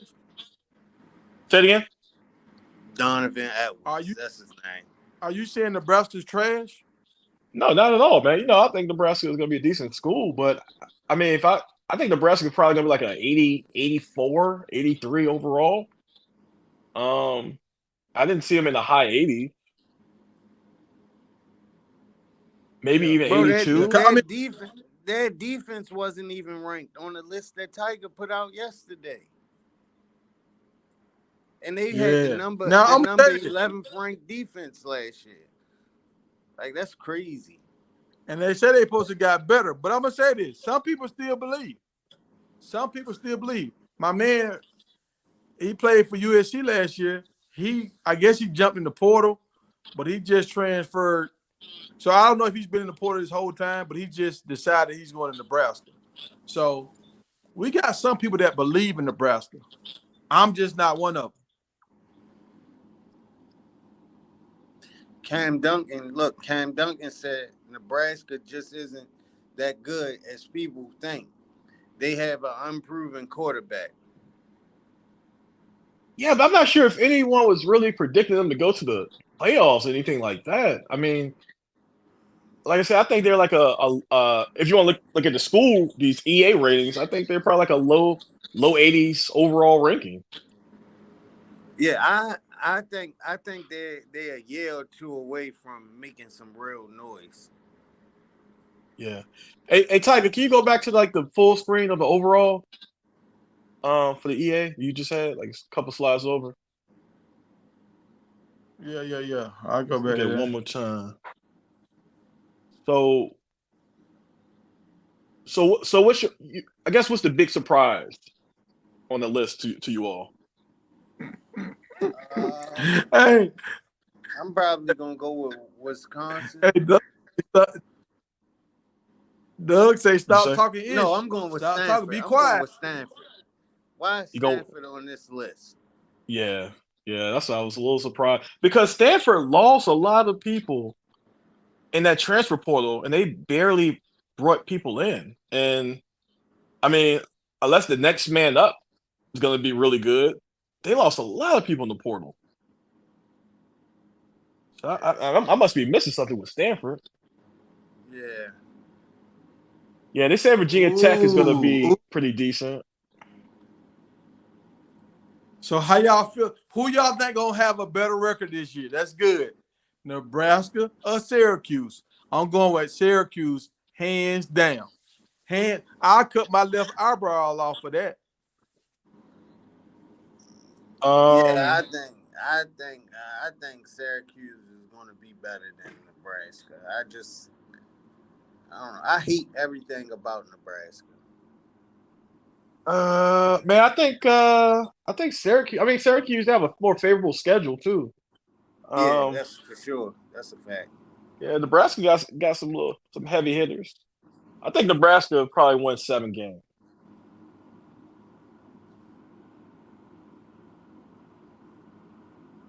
Yeah, 7, possibly 8, but I'll say 7. Yeah. All right, we will see. We will Wait, see. I mean, I don't know about the rest of their Could you schedule. take this down for a minute, Tiger? Could you take the All right. comments down for a minute? Let me see. Dang, you took the list down. There we go. There we go. Damn, I know Trojans fans is hurt right now because we ranked ahead of them. We're tied. We're tied, right? Yeah. Yeah, we're 87. tied. Yeah, man. And ACC, man. Virginia Tech. Virginia Tech gonna be decent. Decent. Also, I'm telling you, Boosie, they gonna make some noise. I think NC State gonna be better too. I think Nah, that's Jones, crazy. Y'all just Kyron gotta look at this for a second. This is Kyron Just for a Drones' second. Look breakout at this. season. Coach Prime took a 1-11 team, and now they in the mix, bro. That's crazy. Am I counting right? There are 5 Big 12 schools on this list. 2. Let me see. 4, 5. Yeah, Boosie, I see your team on there. Oklahoma State. How you feel about us? I mean, I know it's 87, but they got some decimal points in there. It's a reason it's in that order. I don't think that's alphabetical. How do you feel about that? That TCU ranked 90? LSU. Oh, LSU. So I can't see this really that well. You said for me for Oklahoma State? Yeah. Yeah, definitely not my squad, but I think out of the Big 12, they're definitely a team that can make some noise. I mean, they could possibly have 2,000-yard receivers, man. I mean, you had 2 receivers damn near that last year. We got a good running back. Yeah, man. I mean, it looked like they're ranked right, 87. I actually would have thought Utah, Oklahoma State would have been probably rated the same. Yeah, I think Oklahoma State is ranked too low. What y'all feel about Kansas State not being on here at all? And they supposed to be some of the big dogs. That's crazy. That's crazy as well. I think Kansas should have been ranked a little bit higher. Really? Kansas so you think Kansas on here instead of? And it should have took. What's that school down here? Arizona should have been ranked a little bit higher. Over 87? But a lot of they play. We And don't they got know a new if it's coach. 87 because we can't. It's cut off. We can't see It is 87. I'm looking at it now. Look at it on my TV. It's 87. All the schools Okay. on the bottom are 87. Okay. Yeah. Yeah. No, that's It's a super chat from We've Been Stanford Doing has This. to Y'all get put the off. super chat on the screen? I think you passed it. Stanford has to get off the list. It says, we've been doing this. Shout out for the super chat, man. We appreciate you checking in and showing some love. It says, will Shadeur break Mahomes' Big 12 passing record? Is it the single season one? Because I know he can't break the overall, but what's the single season record? Put it in the chat for it. Let us know. And we'll tell you if we think he's going to break I it. think it's like 45. I think he's going to break that easy, I think. Easy. Yeah, I want to see what it is. We've been doing this. Put the record in the chat for us. So let us see. They said Clemson should be a 78. Hey, I'm with you on that money for life. Clemson is not impressing me. I think Clemson about to get drugged. Who they play at the beginning of the season? Georgia? Yeah. Is it Georgia? Yeah. I think you're right. Yeah. Yeah, they finna get drugged early. Also in the chat, can y'all put your biggest surprise from this list in the chat? Your biggest surprise. And remember, every school on the bottom is rated 87. 87. I think it's a consensus that Stanford is the biggest surprise. Yeah, Wisconsin. Like, does Wisconsin really have any stars on their team? Like, I don't know anybody on Wisconsin team that I want to see next year. Yeah, they play pretty, decent collectively, but no, I don't think they have any true stars. Hey, didn't we say Arizona should be on the list? Arizona is on the list. Yeah, they're 87. They're the same as Colorado.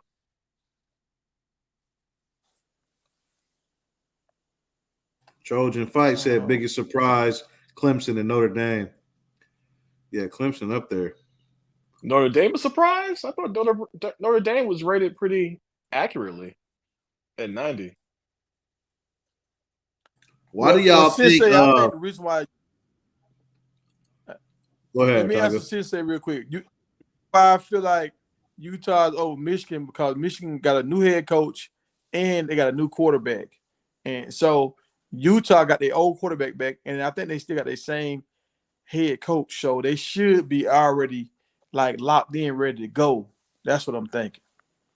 Well, Utah and Michigan, they're rated the same. They're both 88s. Hey, so Penix must have been that good, man. And then receiver, because Washington's not even on the list at all. Yeah, I ain't seen him in a single list. And shout out for the super chat from Money for Life. He or she is saying Clemson is the biggest surprise. $4.99 chat, you're the VIP. Shout out to you.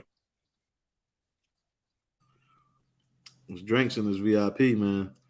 Yeah, Washington not on here at all. Why do y'all? That's crazy. Like, dang, they must have lost everybody.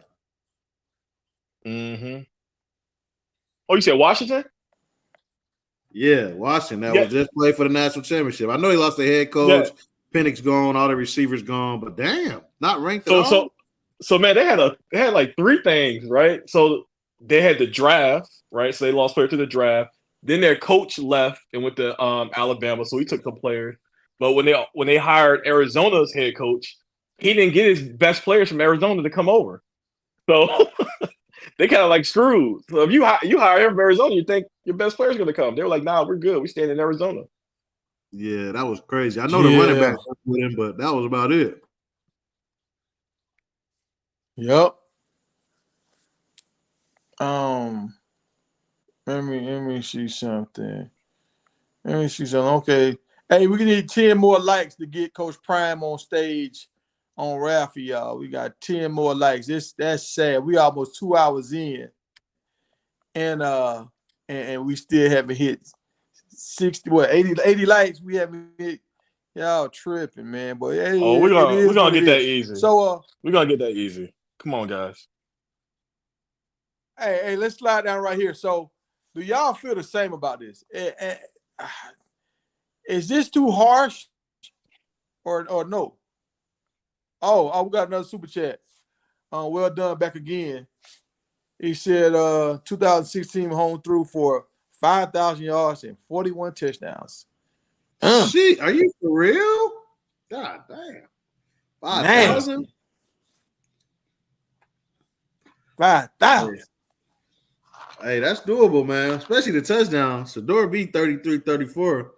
The touchdowns are doable. That 5,000, I don't know about that. Yeah, the touchdown is doable. I don't know about the 5,000 yards. We shall see.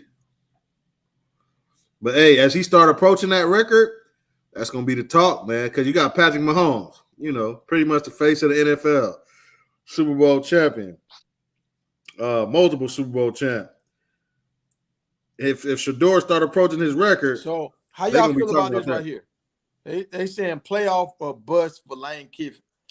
How do y'all feel? Yeah, man. I don't agree with that. Oh, okay. I gotta have you elaborate, Tiger, because you agree with the Lincoln Riley stuff.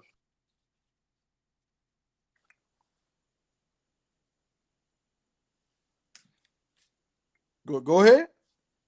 No, I want you to elaborate because you agree with the Lincoln Riley being on the hot seat. So I need to hear your point of you disagreeing with the Lane Kiffin. Oh, okay. All right. Because Lane Kiffin is in a tougher conference, and Lane Kiffin is building in the SEC.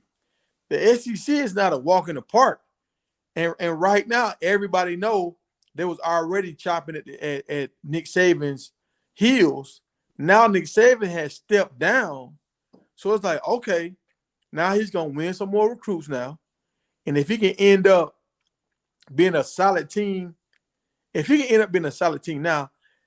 now his focus, I think, is Texas and Georgia. I feel like him and Alabama are going to kind of be on the same level. Like, and think about it, when have we ever put Ole Miss on the same level with Alabama? Yeah, I think that's the issue. I mean, they've been playing in this land of mediocrity in the SEC for so long. I mean, their fans want to see some type of breakthrough, and that needs to happen. I mean, he's been there, 4 years already? It's time, But man. He's on the level with Alabama now. So that is some kind of breakthrough. They was in the cellar. So what do you mean they were on the level? Are you saying they are now because Nick Saban's gone? I'm saying they was already right there at Alabama last year. Like they was kind of like some people was picking in the win against Alabama last year. So he's right here on his heels. And then he just had one of the best portal classes to come in. So his team is now one of the, like he's in the top 4 when it comes to talent in the SEC. That was never the case for Mississippi. Ole Miss. But Tiger, I think you just made the point of why it should be playoffs or bust at this point, right? I mean, you've been building, bro. You've been paid a lot of money. You've been building for 4 years. You got to, the school's doing very good in recruiting. Obviously, putting some money into the recruiting budget. It's time to perform now. The big dog Saban gone. You got to do something. Hey, Tiger, we can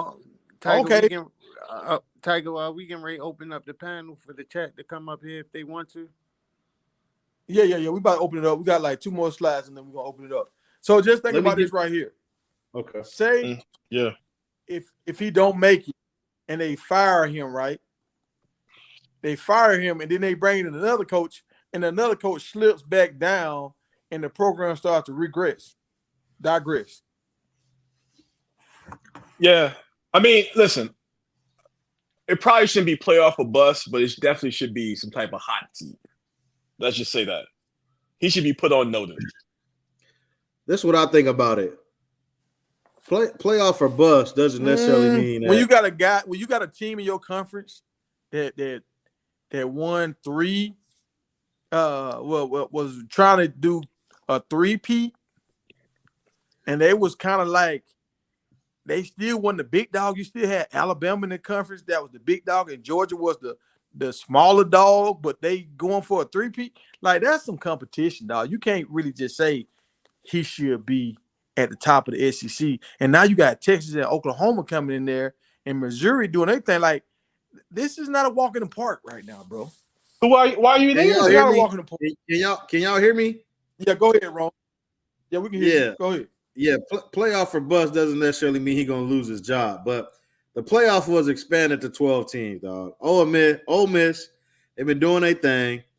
We thinking already it's going to be 4 SEC teams in the playoff. If they got the 4th best roster, that means they should be in the playoffs. I think it should be playoff for Bus for them because, like you said, they've been building, they've been spending money, they got talent coming in, and the big dogs are gone now. Not necessarily gone, but Alabama's gone.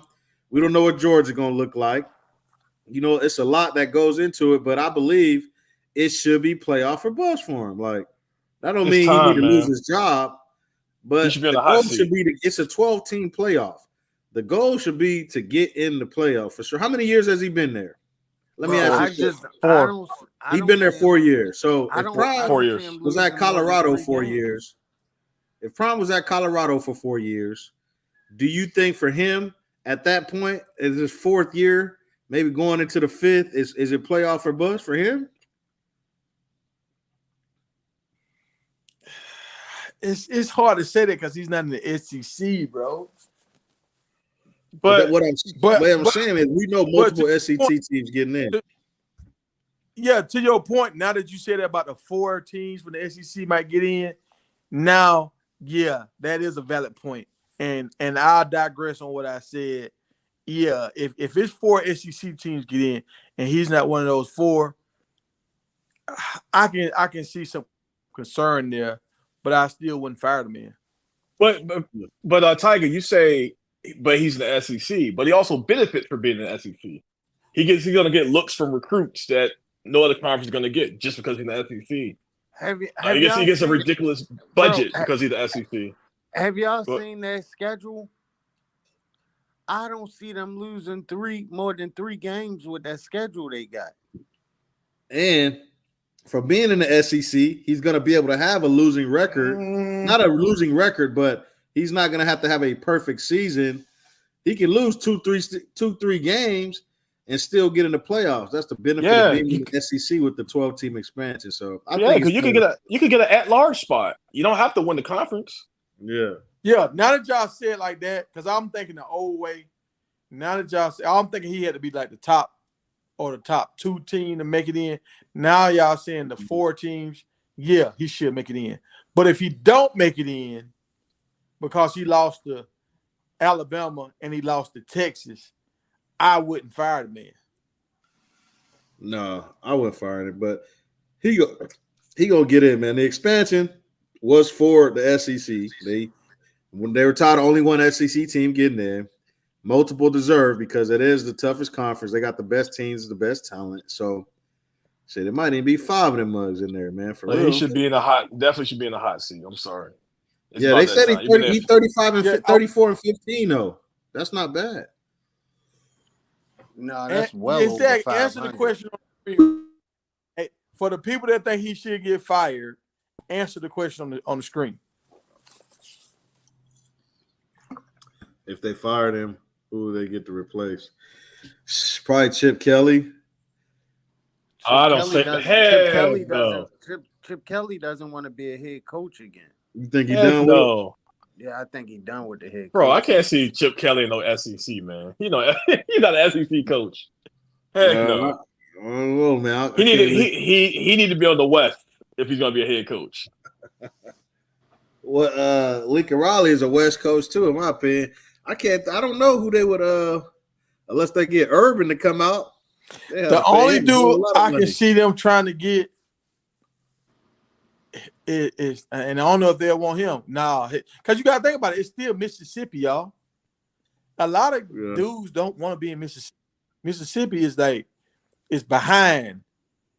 They behind a lot of they still kind of like in the 90s. Yeah, Alabama. Shit. But Alabama, but roll tide like football. They football. They football that. Alabama is too. Arkansas. And we got to think about this too, y'all. Mississippi, they flag used to be a rebel flag. A lot of dudes weren't going there no matter what. That's why the last coach had them during them ladies of the night in his phone. They try to help guys come to the school.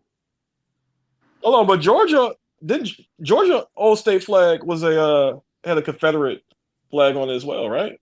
As I remember. No. What? The old Georgia State flag? Remember. Oh, the old Georgia. Yeah, the Georgia flag, the state. Yeah. Not the University of Georgia. Oh, you saying the University of Mississippi had a Confederate flag on the campus or something? Yeah. No, there was the rebels. Yeah, he talking about Lane Kiffin team, Boosie. Yeah, we said Confederate. Okay, I thought you meant the state flag. Okay. I got you, Tiger. Yeah. Their logo was a rebel, so they had the flag, the color. That's what their colors are that blue. Oh, I got you. Red and white. I got you. Red, white, and blue. I got you. Yeah. So I actually look at that like, man, ain't no way in hell I'm going there. Yeah, because in the South, that flag. Read this comment, y'all. It say no black coaches in the SEC, yet they get the best players. Kind of sad for real. But let's keep it all the way a buck. It really wasn't no black coaches nowhere. Like since Prime came in, we just got an explosion of black coaches in the last 2 years. Man, really this year when it really exploded. That's even in the NFL too. Like that goes to that too. Like it was really no black head coaches like that. Now we starting to see more. Yeah, you had Franklin. He was at Vanderbilt before he went to Penn State. I did take a deep dive. And I looked at some of these black coaches that played for the SEC, and it's actually more than what we thought. It's actually like 6. Because first I thought it was just Sylvester Croom and the guy for Vanderbilt, but I think Vanderbilt had 2 guys, and Kentucky had a guy, and if you throw Texas in there now, they had Charlie Strong. So it was. No, you can't do that. Guys. I can't think of right now. Nah, bro, you can't use Charlie Strong, man. He was in the Big 12 then. Yeah, but I'm just, if we talk about SEC now, it's just they in there now. But it's like 6 coaches, dog. I think without Charlie Strong, I think it's 6 coaches.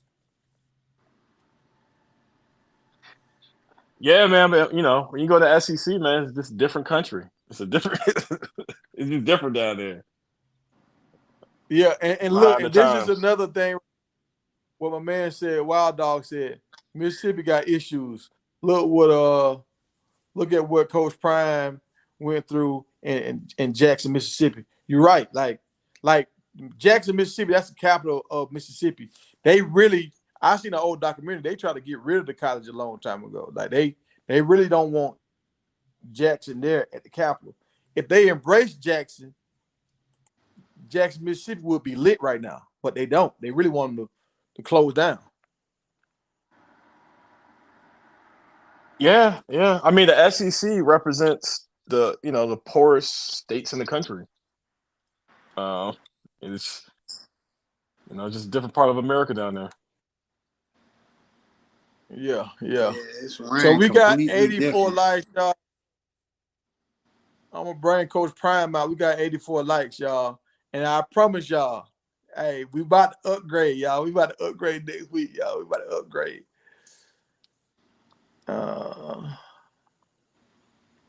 Let's get Coach Prime on there. All right. So let's get past this and we're gonna open up the chat. Everybody. Oh, guess who's on the hot seat, y'all? Already.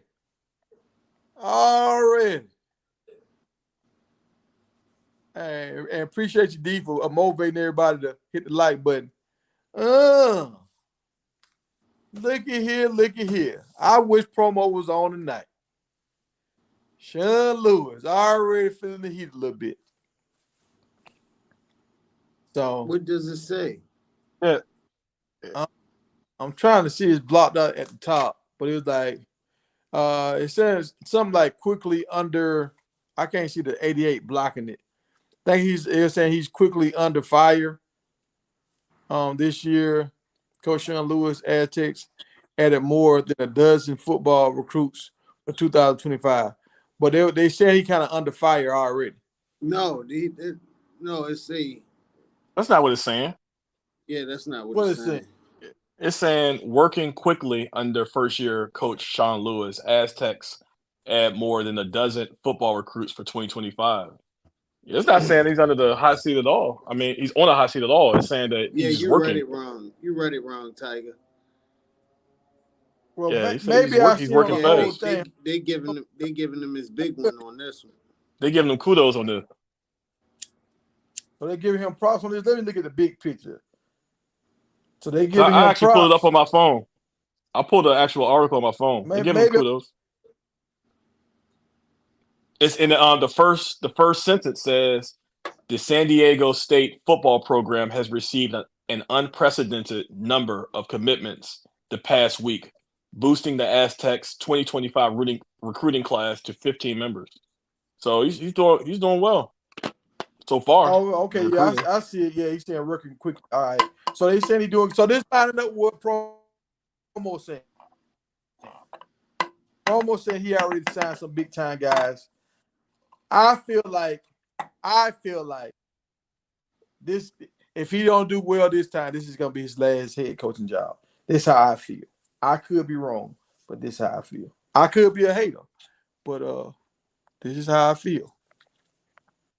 And we gotta give a shout out, man. We gotta give a shout out. I want to know who was behind getting the precision burger with Juju. You remember we asked that question? We're like, did Coach Prime do this? Did the restaurant just do it out of the blue? But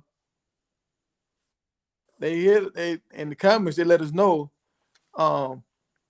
Lori Levi, she's doing her thing, and I went to her page. Laura, I went to her page, and she does a lot. She does a lot. She goes to a lot of games. She do a lot of posting. So I don't know what's her job on the team, but she does a lot with the football team and marketing. She had basketball stuff up there. She had basketball players and football players. So I don't know if those are her two sports, but I saw a lot of football and basketball stuff on her Instagram. So I followed her today. So maybe she might give us some gems down the line. Yeah, I'm about to check her out. And the last thing I got, I had this for promo, man. I wanted promo to be on here because we was talking about the technique that the offensive line was doing. He was using that arm bar. What y'all looking at right now, y'all looking at the best deep tackle in NFL history, Aaron Donald. He's doing some kind of move where he's choking the guy up on his neck, and he was like, this is what he do when he get a double team. He get his hands up on the dude's neck and choke him. So it just kind of reminded me of this play right here. I think it's when our guy was doing this with the arm bar. When he it stopped. Why did it stop showing? No, it's playing. Oh, y'all see it? Yeah. So on my end, it keeps stopping. But so he's kind of almost doing the same thing with that hand right by the neck. So, hey, if it's good enough for Aaron Donald, it's good enough for us. We'll take it. Didi said we 3 away. Let's get it. 3 more likes, man. Y'all can do it. We got 93 watching.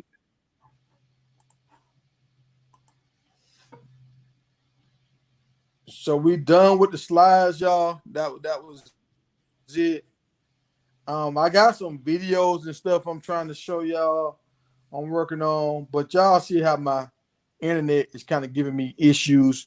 So sometimes now, if I was in the city, I could upload this stuff 5 minutes, easy peasy. Here, it might take me 15, 20 minutes to upload this stuff because my internet just it does what it does. So we had 89 likes, y'all. And we had 2 hours. So hey, Tiger, I'll be right back. I'll be right back, Tiger. All right. Cool. So, guys on the panel, do y'all have anything to add? Because since the people in the chat, they didn't want to get us to 100 likes, so I guess they're ready for the show to end. Do y'all have anything y'all want to add? Man, we need 6 more. Nope. I ain't got nothing I want to add, man. They should have got to 100. They playing around, man. We gotta stand on business. Well, 7 more. I say we give them about 2 minutes to get that 7. If they don't get it, you know. I got faith, man. I got faith in the chat, Tiger. I got faith in them, man. So don't rock out yet, man. You know what I mean? Hey, y'all better get them 7 likes, man. See, I got faith in you, man. Even with Tiger and Rome, don't, man. Okay, man. Some people but up sometimes, you know. Now, if we got 90, 93 people in here and they've been rocking with us the whole time, that's legendary. But I don't think that's the case. So we probably had over 300 people here tonight, and we have got to 100 likes. So, you know, it is what it is. Hopefully tomorrow when I look at it, we might have 100 likes. And I'm going to keep this going, y'all. On the weekend, I was shutting it down and I wasn't doing videos. But when I look at it in the morning, if I see we got over 100 likes, every time we get over 100 likes, I will give y'all something the next day. And we need 3 more, man. I'm going to try to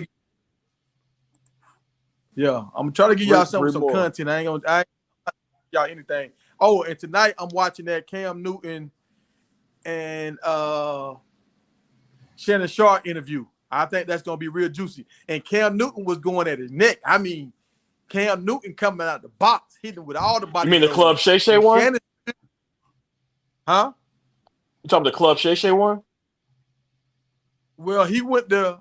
Is he on Club Shay Shay or did I think? Yeah, the Cam Newton on Club Shay. That was a good interview.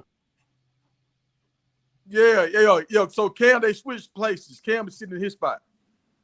Oh, okay. That's what it is. I saw it, but I don't remember the background. Hold on, I took a screenshot. Let me see.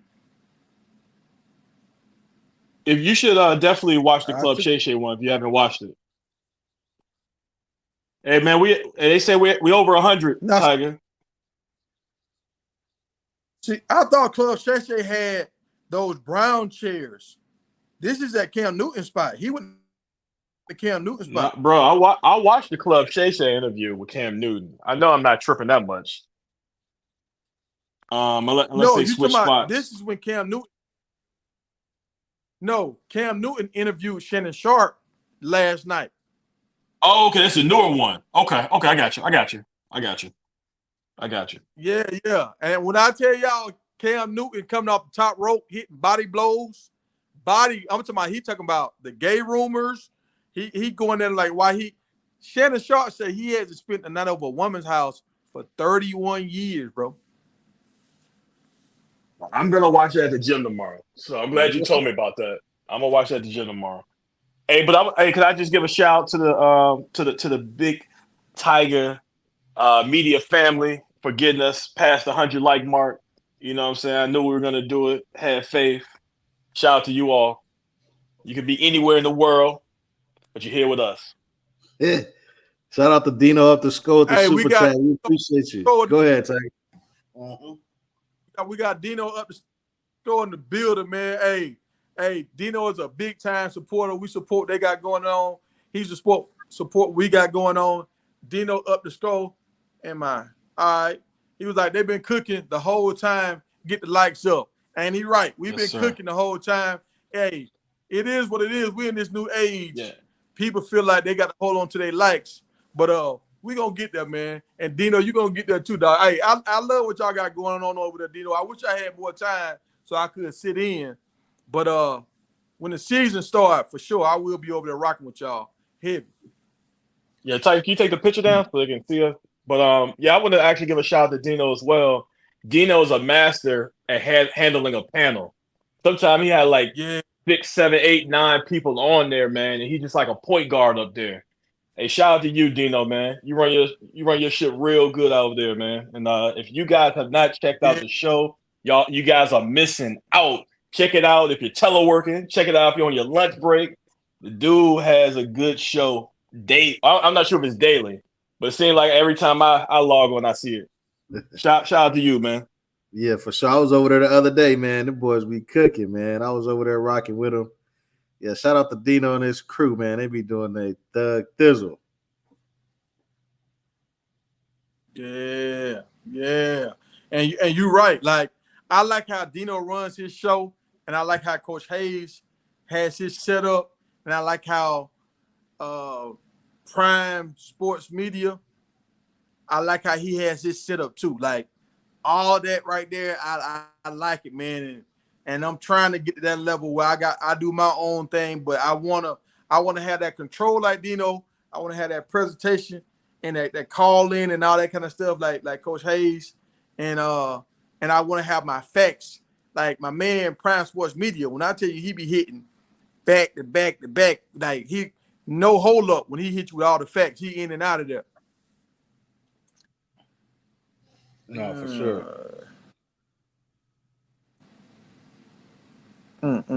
So, do y'all think we done hit a little low right now? We still got to recruit this.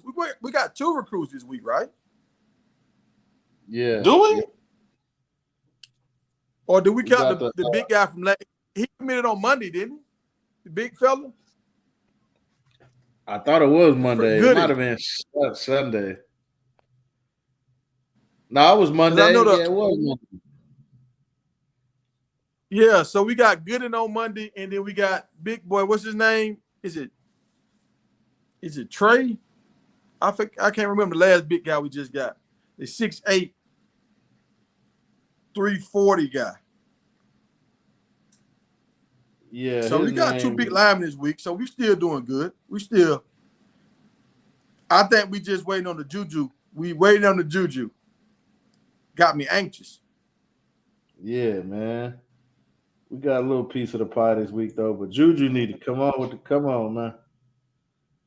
Man, yeah. But I'll say this right here. Juju.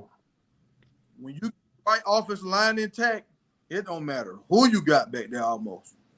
The right offensive line gonna make it easier for it. Yeah, you see what Georgia been doing at a high level? Yeah, the big lineman is Jay Gardner. Yeah, Jay. That's what it is. Like a Trey or something. It's Jay. Okay. Yeah. Gardner. Okay. Yeah, I think we good though. We got a 340 and a 320. Whew. Them boys huge. Colorado and Texas Tech, Kansas Tech will dominate the Big 12. Yeah, what? So what we doing? We rocking out. We got to get a burger named after our offensive lineman, man. We got to get a big burger named after them boys. A big beefy burger. For real.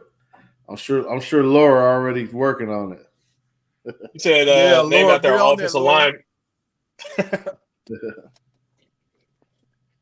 The DT2 burger, man. That'll go crazy. Don't touch 2. Yeah, Chauncey Gooden. Yeah, 6'4", 320 and 6'8", 350. Ooh. Yeah. Phil ain't playing. Yeah. Hey, the goal good offensive linemen is to make sure you don't know their name. For real. Yeah, because you know that name, that means you're getting penalties. Hey, look. Yeah. And one of them guys going to be right next to Flapjack, and the other one going to be next to Seaton, or my man from Texas. Like that's monstrous. And then they say if Juju comes, his center's probably gonna come too. Yeah, we already offered him, right? I think we'd be able to. If he commit, Yeah.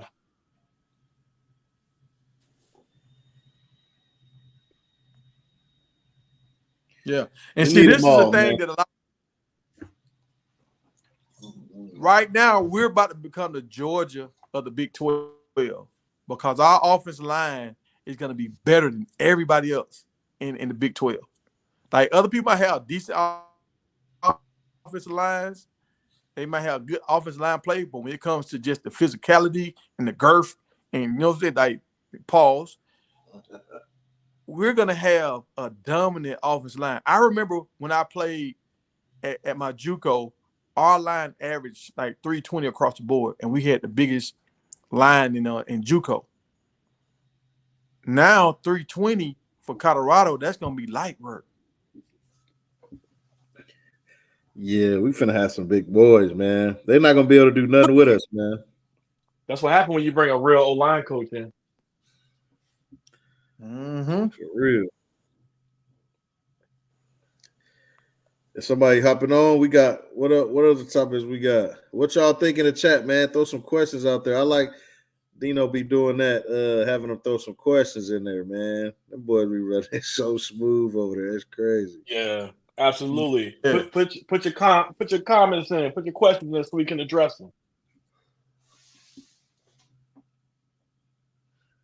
And I'm gonna drop the link in case somebody want to jump on and drop 2 questions, and I'm gonna take you back down. So look, we giving y'all some extra innings tonight. We supposed to be out of here. We supposed to already have 100 within the first hour. This is what we're gonna start trying to do. Have 100 by the first hour. We're gonna try to run through everything real quick, and after that first hour, we in overtime. To stay on, we gotta hit 150. We hit 136, so I know we can hit 150. So that's what we're trying to do, y'all. We're gonna raise the bar. Cause I got other channels and stuff I want to work on too. So, and like me and Coach Hayes, we talked about this. He was like, Tiger, you got a lot of stuff going on, man, with your farming and all that. You could have way more views doing that stuff. I said, I know, man, but I'm trying to grow this because I believe in what Coach Prime doing, and I believe in what these other coaches doing. So I want to show that support. So I'm gonna give this all I got up into the season. And if it don't turn over, then I'm gonna start just focusing on my other channels. Like I'm gonna give every channel the equal same amount of time and love. Yeah. Yeah, that farm channel is pretty cool. I checked it out. Yeah. Oh my walking goats. Didi says it's taking one day at a time. And like I got a lot of stuff I don't even show y'all, dog. Like tonight, man, my Bulls was fighting and stuff. They were fighting between the fence. So it's kind of crazy. Well, hey, when you out there with them Bulls, dog, they get to fighting on you, bro. It ain't too much you can do for real. I know what I'm doing. I'm going in the house, man. I'll let y'all in the morning when y'all done. Have you ever had like have you ever had like an animal like a bull escape? But I had some videos I want to show y'all, man, and I'm gonna change my intro. I'm gonna put it on there with Coach Prime. This clip from Coach Prime, and I want to show y'all this clip. He was talking about his toes. Did y'all see when Coach Prime was talking about his toes? He said he can still feel pain where his toes used to be. Yep. And Shallow act like he grabbed his toe, and Shallow was like, "Can you feel this? Can you feel this?" Shallow crazy, man. I saw that video today. And that's the thing about life, man. That's the thing about life. Like Coach Prime went from being the fastest man, you know what I'm saying, the fastest man to missing toes. Life is different, bro. It'll humble you all the time. Hold on one second. And have y'all seen the internet? The internet is finally starting to get on Jordan. Have y'all seen the videos now where they starting to clown Jordan for missing game-winning shots and missing dunks and stuff back in the day? Yeah, I've been seeing those, that. man. I've been seeing him. Seeing Yeah, them. bro. I saw it today, man. They going at Jordan. They're like, oh, 2 seconds on the clock or 4 seconds on the clock. Oh, we going to Michael Jordan all day. Game over. Man, Jordan missed the whole rim and everything. They're like, man, trash. They going. I'm like, uh-oh. Michael Jordan ain't never been through this. Never. Hey, Tiger. Let's get some of these questions in the chat. Let me see. Someone said, well, shout out to Isaiah. How will the former Pac-10 teams will do? I think they meant, how will the former Pac-10 teams do in the Big Ten? Jerome, Tiger. I'm trying to find that question so I can put. Okay, I see it. All right.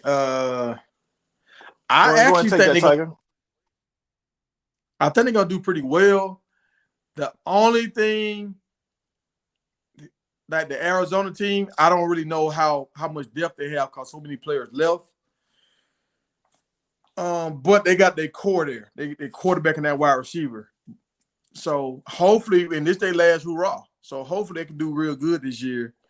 I think Colorado's gonna do good, and I actually think Utah is going to do good if their quarterbacks stay healthy. So, honestly, I think the teams that came over from the Pac-12, I think they're going to finish in the top. No, Tiger. Talking about the Big Ten. Hold on. Pac-10 teams being the Big Ten. Not Big 12, Big Ten.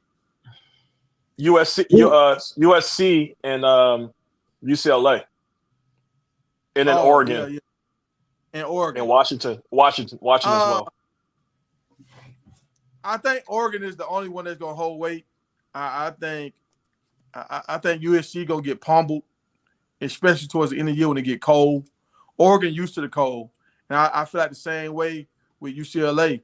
Once that cold air hit them, and they got a new coaching staff, everything. They got a new quarterback, so they're gonna go through their lumps this year. But Oregon is the only one that's prepared to win. Lincoln Riley gonna be Lincoln Riley. He's gonna score a lot of points and lose a lot of close games. That's what he do. Yeah. Yeah, I think Oregon probably the only one that's gonna have a fighting chance, and we honestly don't even know how that's gonna go. We see that Washington ain't even ranked, even though it's the college football game. They're not even in the top 25 on there, so that's a indicator that they probably won't do too well. SC, man, I think SC is, like Tiger was saying, SC gonna be SC because Lincoln Riley gonna be Lincoln Riley. I was starting to think that they were gonna turn a corner.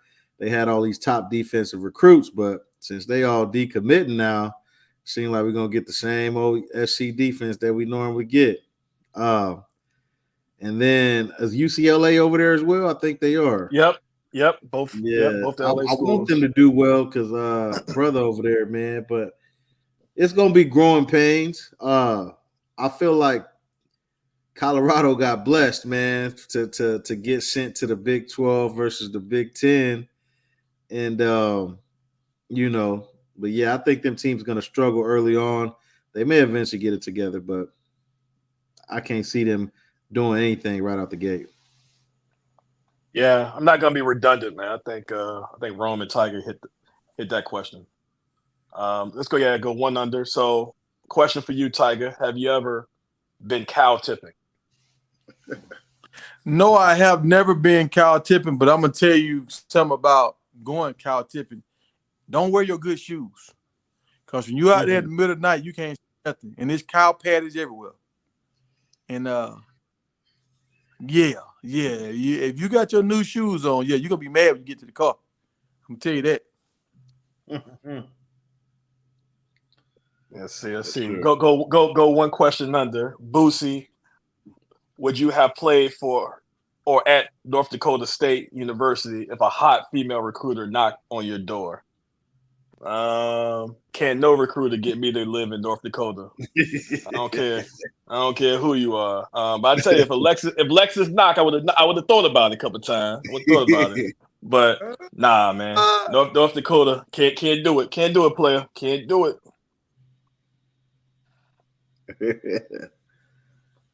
What's next? Shiloh's diabolical for sure. Shiloh be turned. Hey, Wild before Dog we got a pass question. that, did y'all get a chance to watch that video I sent? And had y'all seen that before? No, I didn't see it. It was Prime and driving. Shiloh in like the interrogation room, like a week after the incident had happened. And Prime was giving his spiel. Shiloh was giving his spiel. Shiloh looked like hood, rebellious. Like, I know my daddy got money, but I'm turned up. Like, Shiloh looked like, man, he done matured so much, man. We're going to have to break that video down one day and talk about it. But, yeah, I just thought about that because Shiloh was on the screen. But, yeah, it's the officer asking Prime questions about the incident and asking Shiloh. It's crazy, man. It's crazy. Yeah. What you drinking? What you drinking, Tiger? Huh? What you drinking over there, man? Energy drink. Energy drink okay. because I don't know if y'all see me last night towards the end of the video, boy. I started fading out towards the end. Yeah, I saw your eyelids more than I saw your eyeballs towards the end. Hey, it's hard to keep moving off water, bro. Man. Okay. Hey, I was like, what the hell? Dino said, "Leave my wife Alexis alone, Boosie." Everybody on Alexis, man. Hey, Alexis, man. That's a fine woman. That's a fine woman. That's all I gotta say. I'm looking for her. She need to do a meet and greet. I'm trying to get an autograph from her. Forget Shadeur. I might have eligibility. Shit. You know what I mean? What's up? Wild Dog got a comment. If you can highlight that joint. I'm gonna get to that next. So yeah, they did offer Juju Lewis teammate a scholarship. He's a 4-star offensive lineman. So okay. So yeah. We will see. We will see. If he commit, we kind of know something. Yeah. Yep. Man, I'm pretty kid. I can't even get up with the shorts. I want to get down. It's yeah. Keep going. Yeah. Oh, okay. Appreciate you stepping in, Wild Dog. Said, will they ask Cam McKell to play both ways, wide receiver DB like Hunter in 2025? I think if any team or any school is going to allow you to play both ways, it's going to be CU. But you got to be a dog, man. Do I think Cam McKell is a dog? Absolutely. But that's a great question, man. I guess go ahead. Yeah, but Prime always said, man, you got to handle your business on one side of the field first. You know what I mean? Because Cormani had interest in playing both sides, but you got to take care of business on at least one side. You got to show up on time. Got to be in those books. Hey, what's up, y'all? What's up? We got Michael Jackson. Yeah. Hey, whoever was talking about that Shiloh and Prime video, I seen them. You seen that? The dude who uploaded them, that's the dude that Shiloh allegedly attacked. That's for real? Channel. Oh, so he leaked the video. He leaked the footage there. That's his channel because I clicked on this page and I found out he had a Jason Whitlock interview in a documentary. Wow. Yeah, I'm just seeing the video. I'm sure they're going to become popular. They're going to start floating around. Watch. Everybody going to be talking about them by the end of next week. I guarantee it. Hey, Bumpty, man. I think your name should be TMZ. You TMZ, man, because you always coming up with the off the field news, gossip stuff. You TMZ, brother. Hey, it should be. Brandon Ingram just got traded to the Kings. TMZ, because you got Bumpty, so just do Bump TMZ. It's TMZ right here. This our off the field reporter right here. Yeah, TMZ. His memory, so he will have feelings in his toes. Oh, he said, "Yeah, Tiger, melanin is memory, so he will have feelings in his toes even when they are not there. Learn that with a brother with an amputated leg in biology." Wow. Dang, that's crazy. Yeah. Got another question from Wild Dog. He says, will the SEC miss the FBS championship again this year? They do. It ain't gonna be a good look for them, man. They bet not. Nah, Do y'all think I Kansas should don't. join I the don't. SEC? Let's finish this question first. For sure. Go ahead, Tiger. I don't see nobody stopping Georgia. I mean, Alabama was the only team that could stop Georgia. Now you got, even if they lose to Alabama in the championship game, now Georgia's still gonna get back in the game.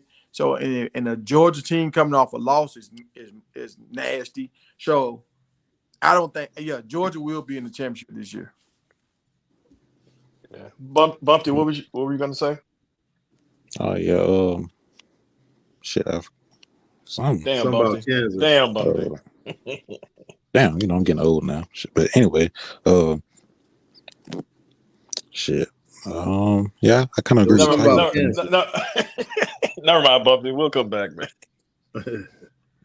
Hey, and look how big lineman is that played with Juju, 6'3", 320. Damn. What's cracking? Yeah. Oh, he decommitted some time ago. I know they had a tall 6'6" wide receiver that had committed to Alabama. I wondered did he decommit too. Hey, the Awakening has a good question. I think that's the next one. As far as questions, that's funny right there with Dino. Leave my wife Alexa alone. Yeah, Hey, I had Alexa's to put it on the fine, screen. boy. She's so fine. That's what the girl that worked for Coach Brown. Yeah. She didn't know who he was at Hey. first. And they said North Dakota 5 boots, you might be missing out. Said some of the nicest people. I'll take your word for it.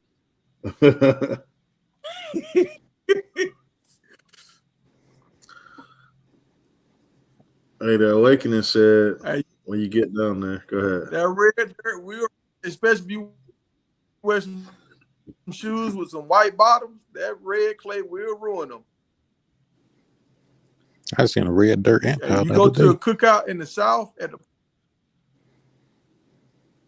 hey, you don't want that.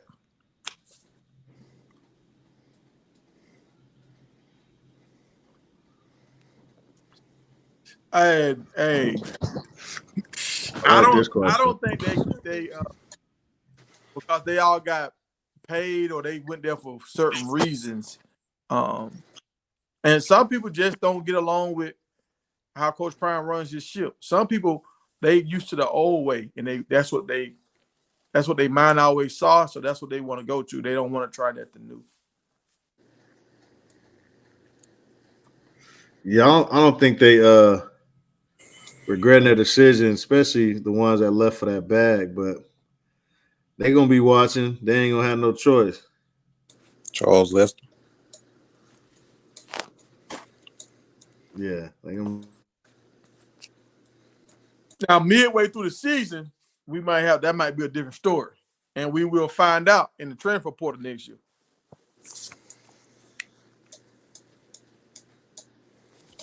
Yes, sir. The silo footage and drama is old business to Texas, folks. Yeah, I ain't seen for the real. videos. I know the drama, but I ain't seen that interrogation video yet. Well, you know Jerome from Arizona, so Yeah, I'm from AZ now, man. I ain't been to Texas. he lived in Texas. He was too. Who going to the stage? Ran to stay. So Juju's teammate actually posted his offer to Instagram once he received it, y'all. So he wanted the world to know he had got an offer from Colorado. So that's interesting. So I actually was gonna say too, that's the only offer that's on his Instagram, which is interesting. And Juju commented on it too. So, and he has a lot of different offers. Now, do y'all think his offer is because we trying to sway Juju, or are we taking him without Juju? I think a lot of it is Juju, man. Yeah. Perfect timing. Gotta see him play. Yeah. Look like Syracuse recruited him too. Mm-hmm. In Appalachian State. Tiger. Hey, y'all rock out. I gotta jump off for a second. I think he going wherever Juju go. That's how I feel. Wherever Juju going, he going. What's up, y'all? But USC hasn't given him an offer, but Colorado and Auburn has. I seen something earlier on Twitter. It was like, don't forget who offered you first. Hey, what's going on? Man came to the stage. What's going on? What's happening, y'all? How y'all doing? Good. Are we doing good? Hey, you sound better tonight, dog. You normally give us some pushback on the with the audio, but you sound good tonight. All right, I had to make some adjustments on my little laptop I got here. So what's your thoughts on what's been discussed so far on the show tonight? I've been like in and out, but I don't know, man. That Juju thing, man. You know, I think he's just keeping everybody near him. You know, I think everybody's scrambling to get his bag together.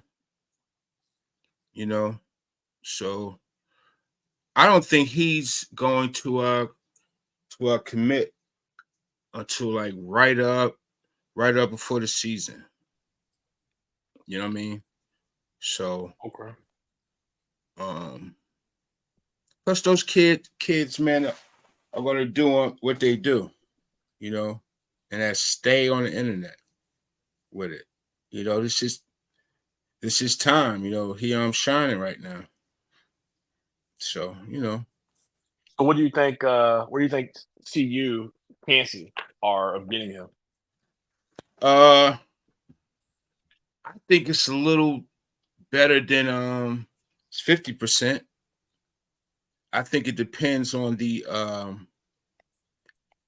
agreement that they make. He probably made some of the last demands, and he's and it's going to get back onto him and see. Do you think you think Auburn or Indiana have a chance, or you think it's just a 2-team race at this point?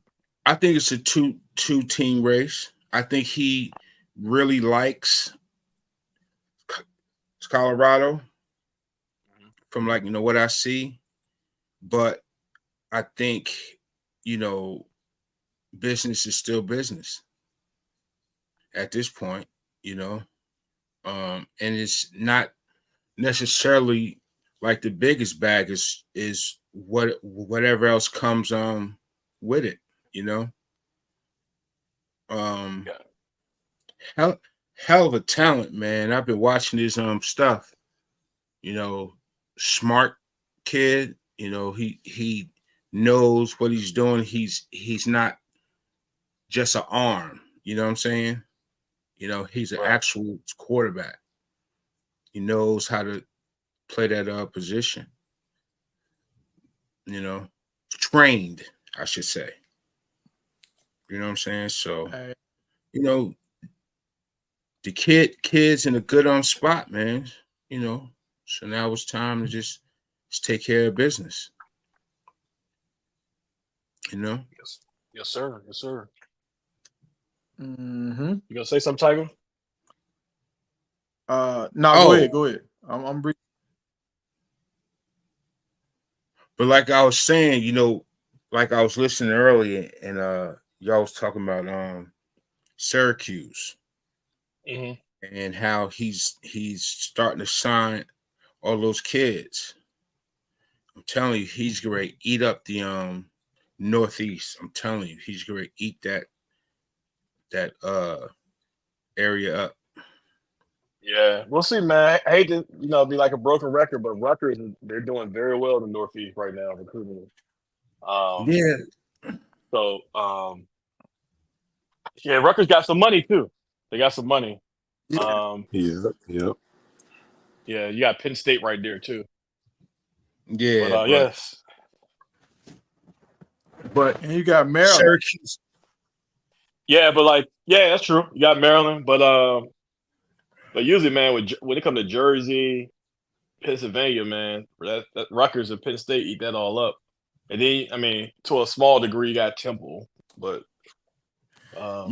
But you know what, Rutgers, like I lived in the area and like where I are was you on at? the scene. I was in Edison, but I grew up in East Orange. Okay, so you're in Edison. Yeah. Yeah. So I was like always around that recruiting scene and all that stuff. And Rutgers has always had issues with just keeping their players in state. Always. Right. Years and years and years. You know what I mean? Yeah. And if they just kept Jersey players in Jersey, that they'll be top 25 every year. Yeah, I think that they really trying to do it now. Really trying to keep those players in state. I mean, they haven't been in the Big Ten that long, I don't think. Yeah. Seattle's awesome, man. But it's just like I think it's the campus actually. I think kids get there, they don't really like the campus. I mean, Syracuse is a long way, man, for a Jersey kid. Like, you know what I'm saying? It ain't like your parents could just easily drive. I mean, it's some hours away. It's up there. Like 6 hours, I think. Yeah, man, that's a drive. Yeah. And if you're in New York City or Jersey or even Philly, I mean, New Brunswick right there. Yeah.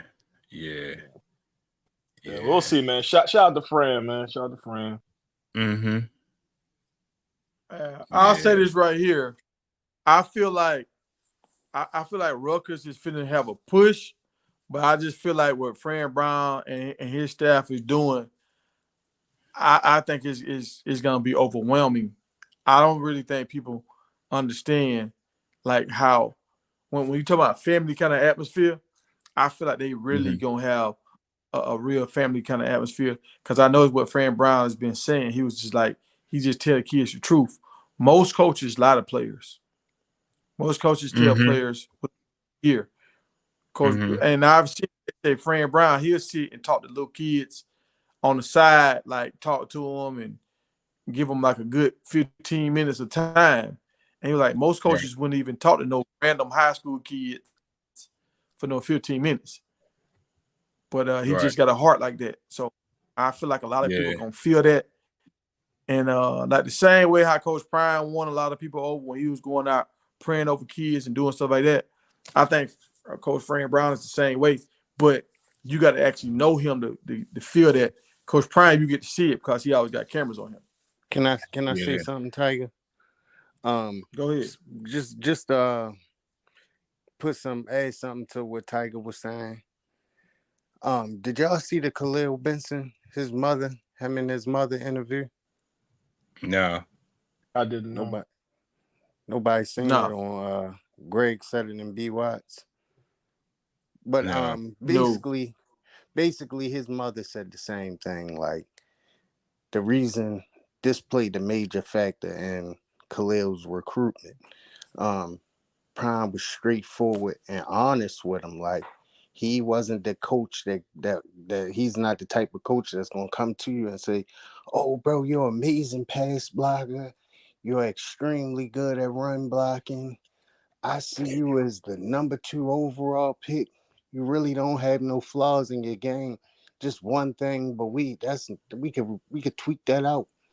He's not that guy. He's gonna tell you, "Hey, this, that, and the third. You need to improve on it." And then he's gonna praise you about what you do well. I think that plays a big deal with these kids, bro, in their development and where they're trying to go to. So, I mean, I don't personally know what Fran Brown is up there doing, but if he's doing things like that, I don't see nobody in that area, in the surrounding states of that area that he's in.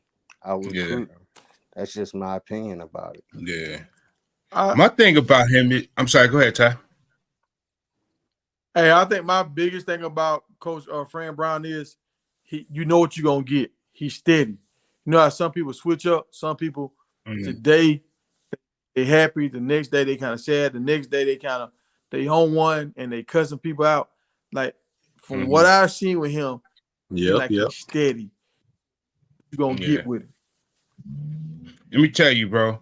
Like Fran Brown, to me, from what I've seen from so far, and I've been asking people about him, right? And you know, there are levels of everything, right? You know, there are black coaches, and then there are brothers that are black coaches. You know what I'm saying? And these kids are starting to gravitate to the brothers. You know what I'm saying? Like he can come in, he can go anywhere, and get a kid. He can go in the hood. He can go in the burbs. He can go down south.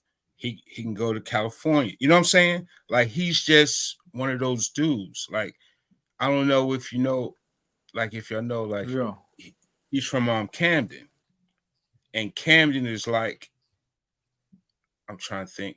Yeah, I know Camden. Camden is like, I mean, no one disrespect to nowhere. It's like Baltimore. It's like Newark. It's like, you know what I'm saying? And he comes from, you know, from that. And he's like, he's like the brother that you will see every day. You know what I'm saying? Like, I don't know if I'm explaining this.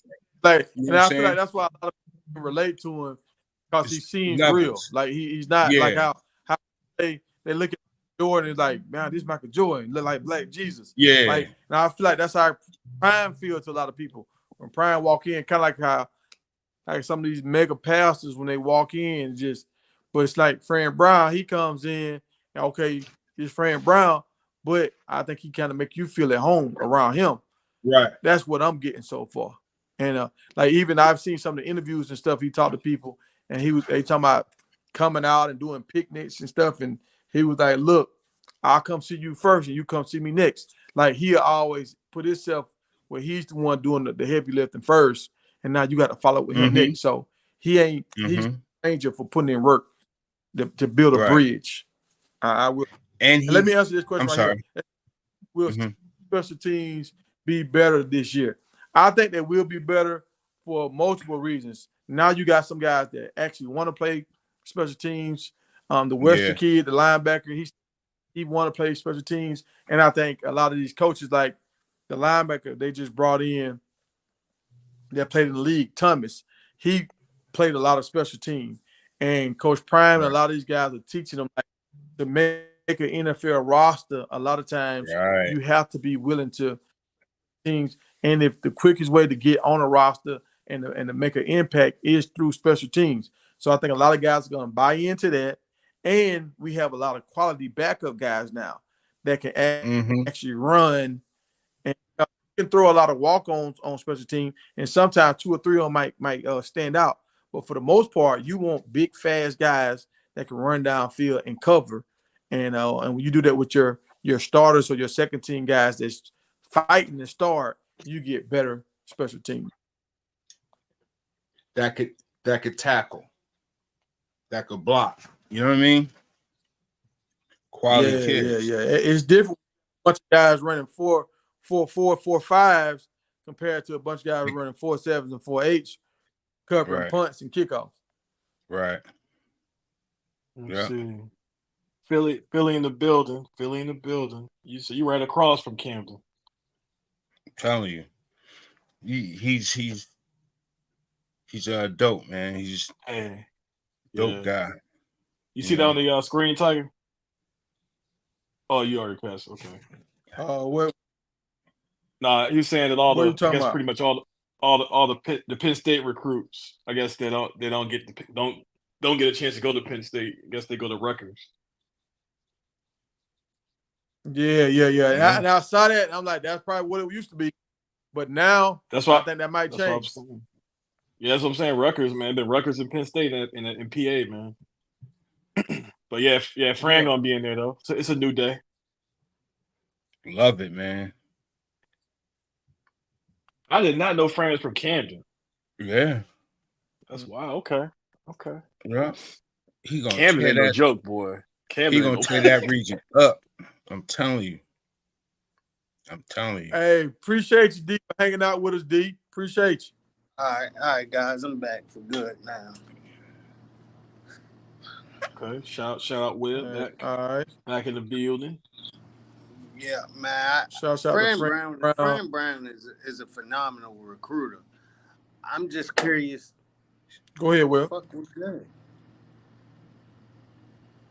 I'm just curious to know what he is as a head coach. But I know he could recruit his tail off, though.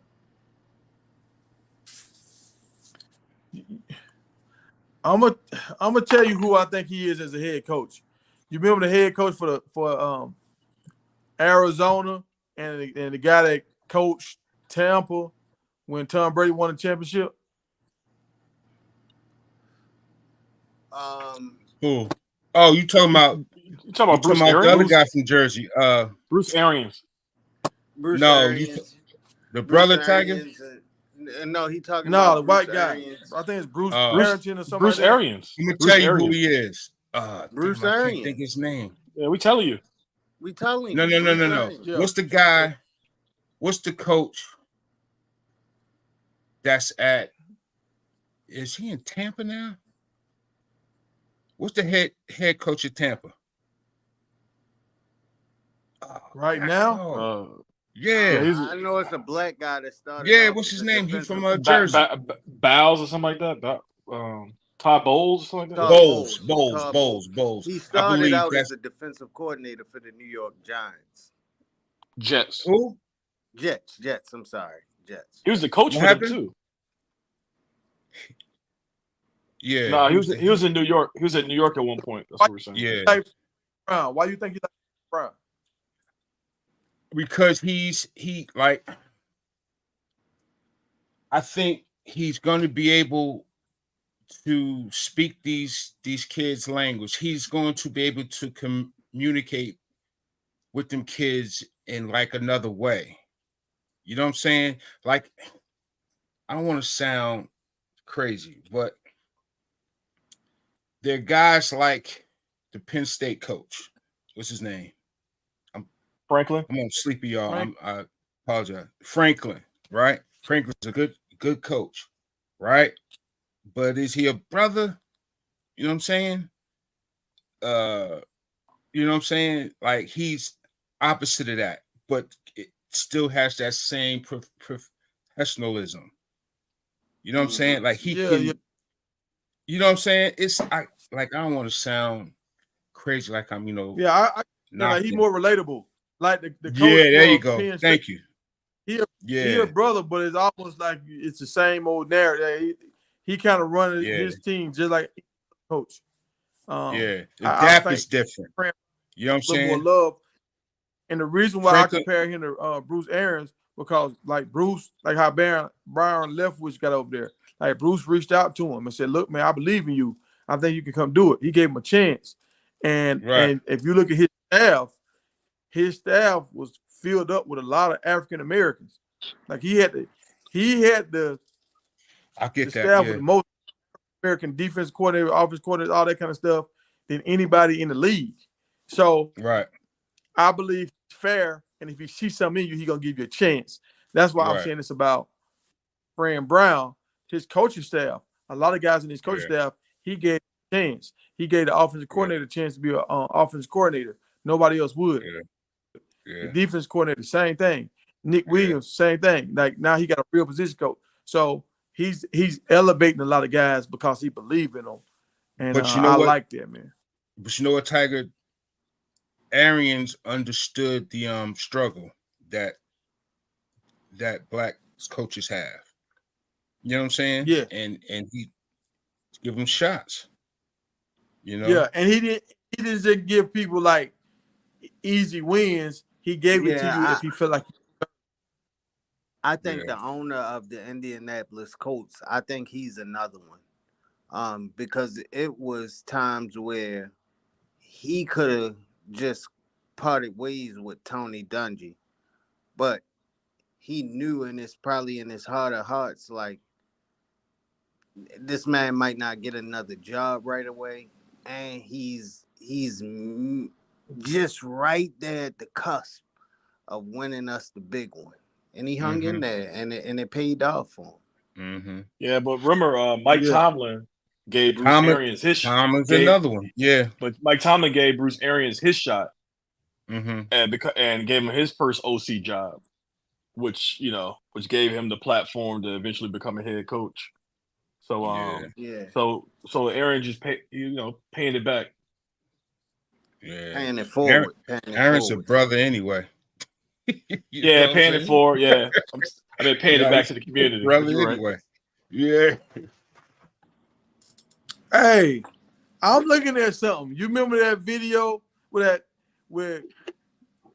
Juju was smiling and laughing when Cam was trying to get him, saying we got him, y'all. You remember that video? Right. And Juju was smiling. Yeah. When he's smiling, he's throwing up the USC sign. I said that when he threw up the peace sign, look like. Yeah. When he had the Colorado stuff on. What's the USC Colorado sign? visit? It's like a peace sign. Yeah, but that's the USC. I can't playing, man. Yeah. He having I'm fun, looking though, at it, laughing, but he's still throwing up the peace sign at the same time. Yeah, that right there. That? Yep. So he like, man, cut that out, man. I'm still USC, man. I'm still down USC. Or Ty, he could be saying, "What y'all gonna do?"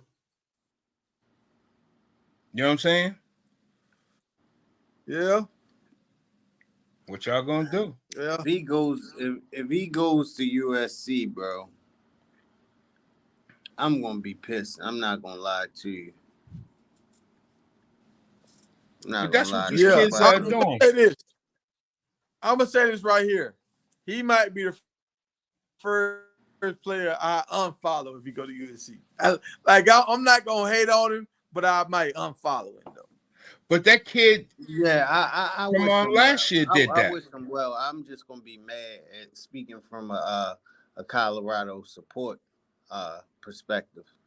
But if he chooses to go to USC, man, I wish the kid well. I wish him all the success in the world, man.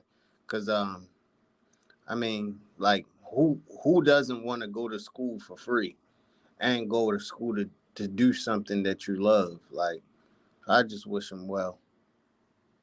Go ahead, Ryan. Hey, now it's true. No, Jay said it's also his high school team too, so they got the same sign.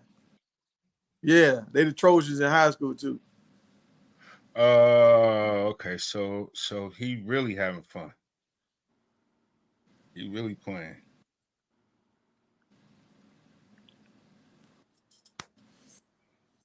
I think Mata is gonna be.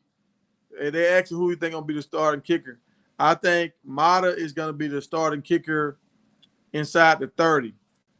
I think once we get into the outside the 30 range, whoever does the best doing a summer camp is gonna be our deep, long range kicker. Yeah, Mata's a what, junior? No, he's a senior, ain't he? I don't know. I don't think so because he kicked one year at Jackson. Oh yeah, he's a junior then. Yeah, I know Jackson got a female. He just need to get his legs stronger. He has to get his legs. Female kicker, you said? I mean, you went out. I'm sorry. What'd you say? I said he has to get his legs stronger if he wants to go pro. Nah, he knows. I don't think he going on pro. He said he talking about kickoffs. I think not field goals. For kickoffs, I got either it's gonna be a competition between Jace Feely, that guy Stojakovic, and the other freshman kicker. I think it'll be a competition between them It's three. gonna be Philly, and whoever again. wins. Nah, I don't see it, bro. I'm not gonna lie to you, Ryan. Well, I'm gonna say this: Philly getting out there. Philly I is think a he big lost dude. his shot. And Philly is a big dude, but he's not. I think he get nervous doing kickoffs. If they don't have an issue with the travel squad, if they got enough spots for him, I think he'll be a kickoff guy. The other guy, Alex, could be the long range guy, and Mata be the short range guy. That's what I think. I could be wrong, but that's what I think. That's a lot of kickers.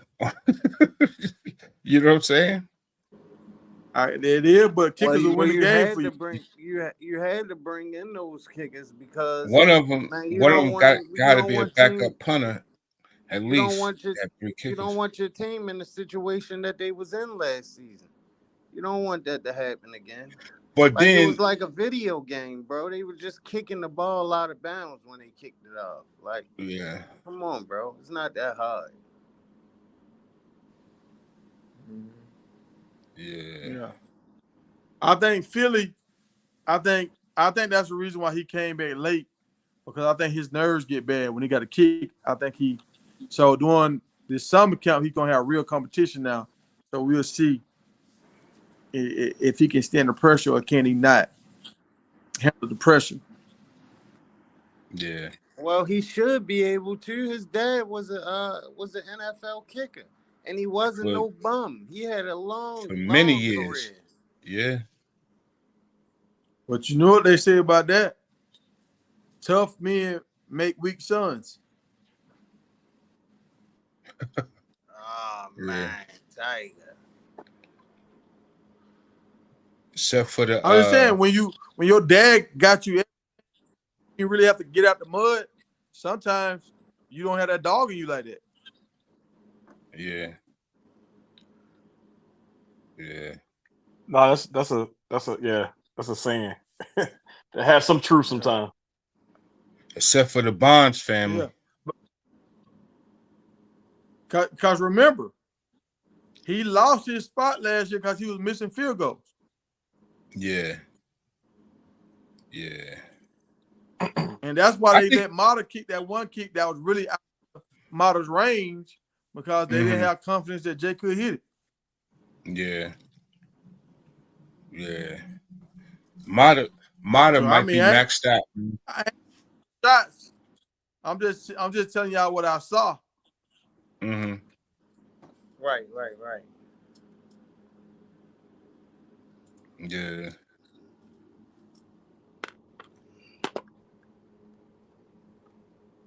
They saying Philly had some health issues.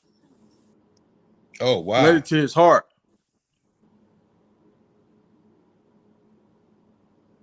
Oh, he might not be able that's to scary. make it then. Yeah, that's scary right there, bro. Hope you get better, man. I know a bunch of guys that good in sports. Man, we send out. They have heart issues.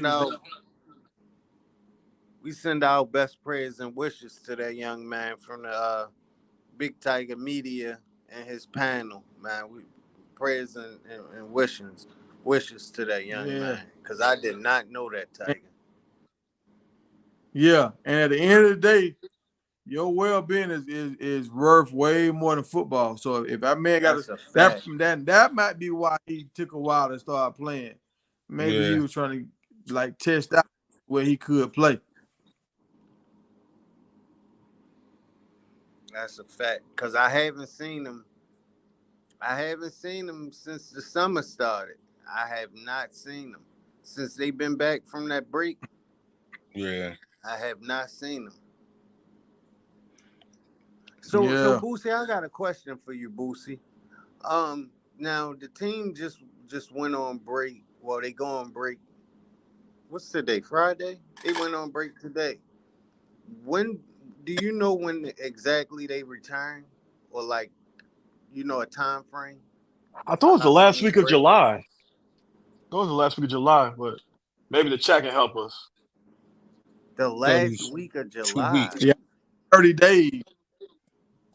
I seen 30 days, but I'm gonna tell y'all this: from being a former athlete, if you don't work out in 2 weeks, all that condition you've been putting work into, you lose it. In 2 weeks, you can lose it. Yeah. Yeah. And that's why LeBron don't play in the off season.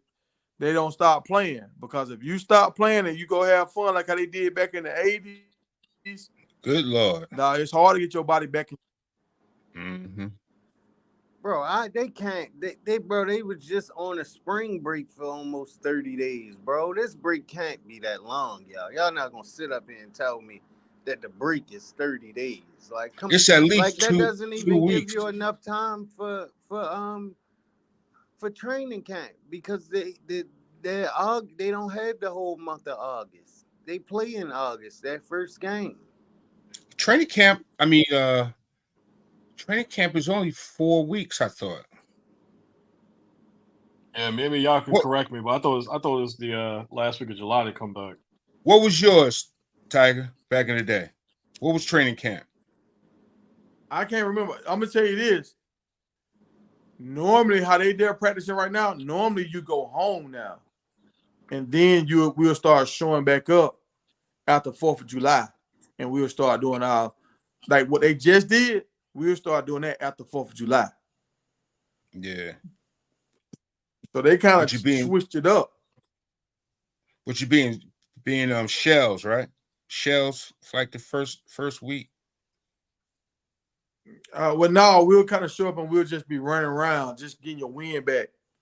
So we running, like they call it voluntary workouts. That's what they call it. But if you volunteer not show up, you're gonna get dropped on the depth chart. So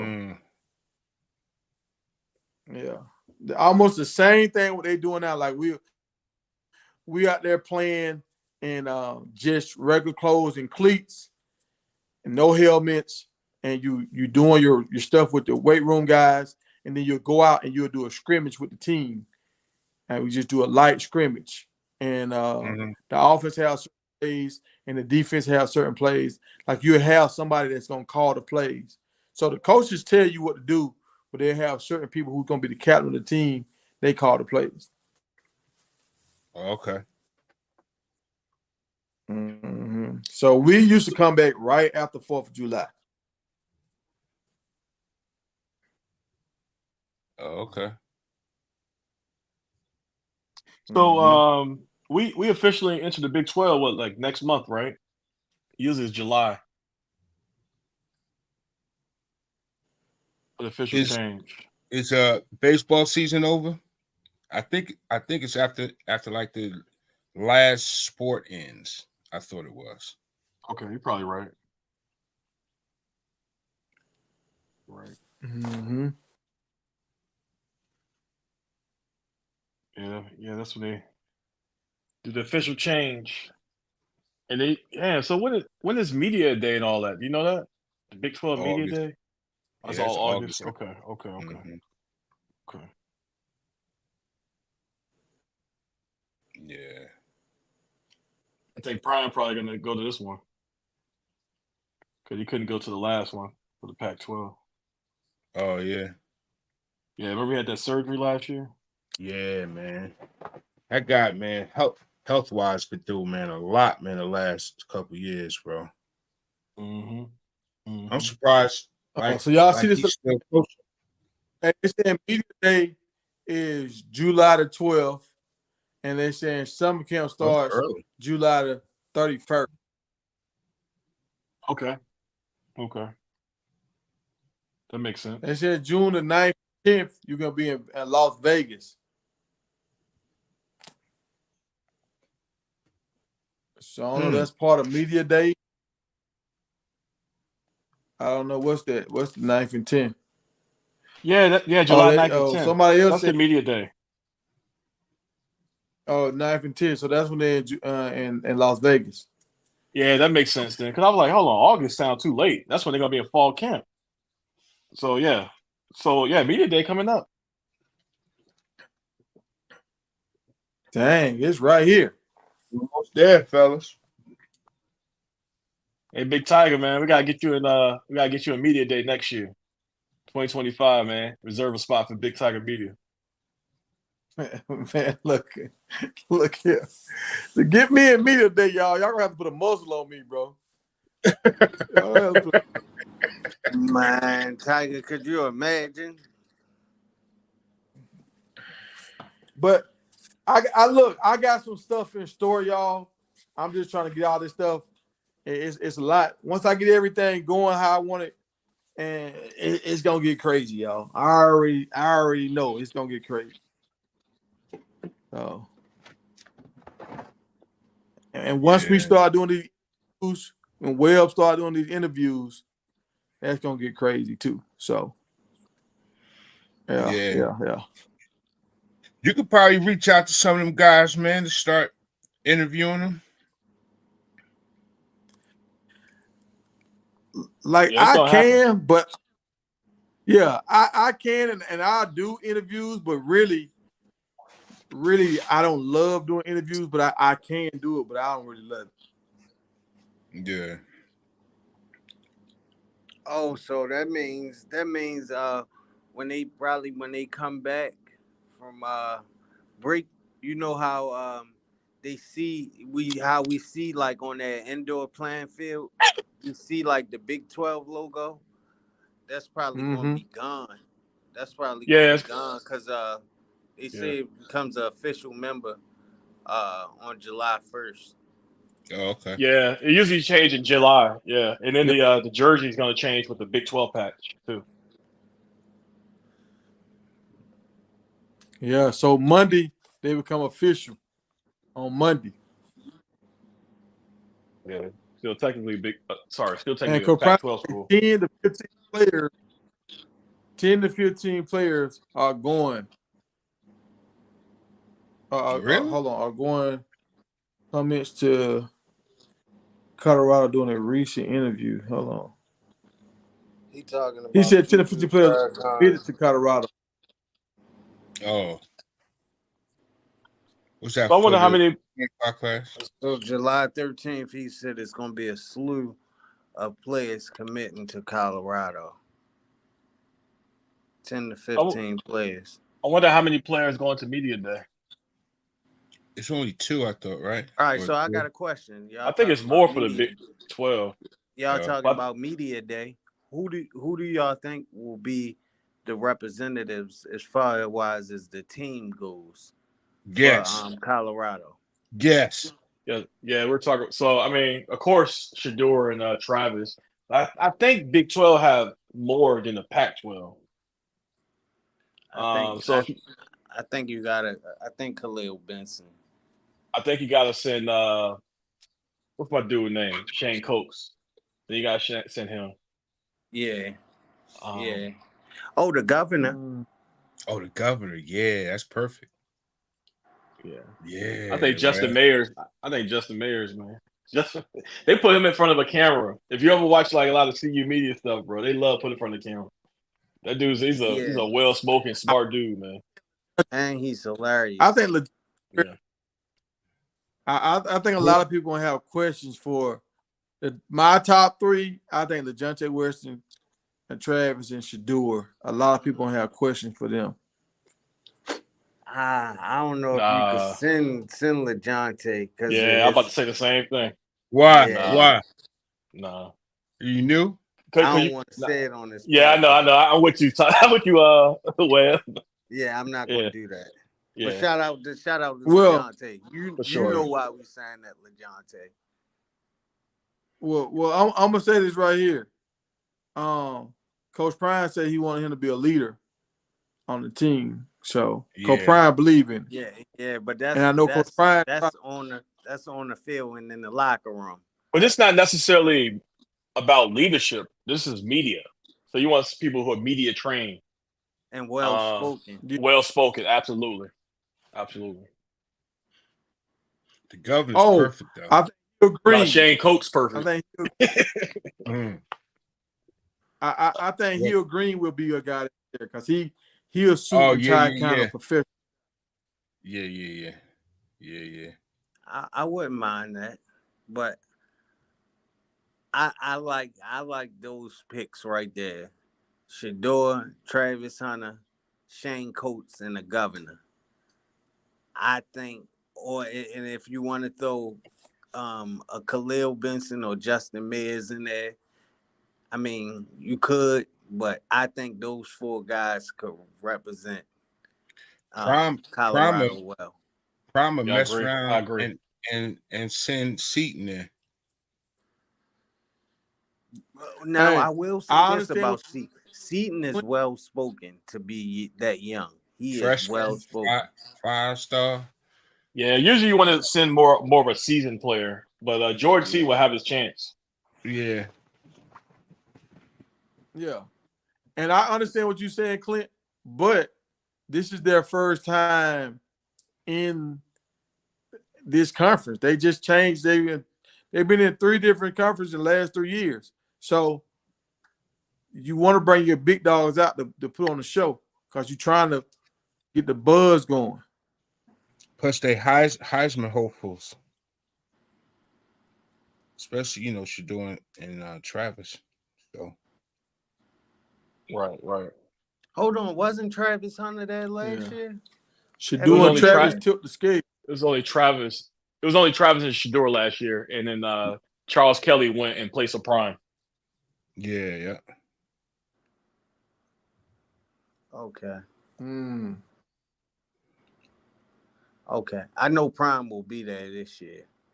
For sure. Oh yeah. God willing, he'll be there. I didn't realize they moved it to Vegas because last year it was in Dallas for the Big 12 in Jerry's World. Yeah, I don't know why they saying in the chat that Travis ain't gonna be there. Like what? That makes no sense at all. Travis is definitely gonna be there. I was there last year. Why wouldn't he be there this year? Yeah, that makes no sense at all.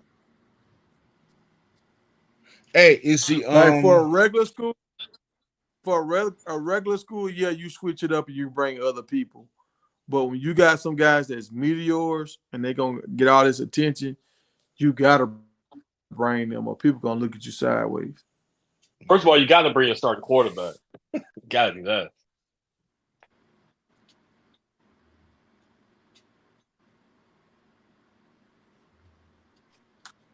Yeah. Yeah, I wish Prime would have had that idea earlier about starting a podcast because then you would have had some guys to pick from, depending on you could actually see them, engaging with questions and not getting in front of a camera like you know what I'm saying? Like you don't want that type of guy representing your program. Yeah. Yeah, that's true. I understand what you're saying. You've been in one media day, you've been to them all, but it's not about the player no more. It's about the conference getting that pub and the conference driving up views. Like they're not gonna drop the ball at the WNBA. They finna make sure they keep their big dogs out front. You've been the one. Oh man, you go consistently if you're the top dog. I mean, you're representing your school in a big conference.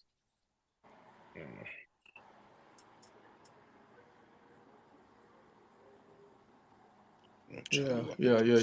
But hey, y'all, look, we've been on this thing for 3 hours strong. We done went up on 100 people, and we didn't hit our 150 likes. I went over because it's my first time putting down the rules. But hey, we're gonna get in and get out an hour, and I got to speed up on the slides.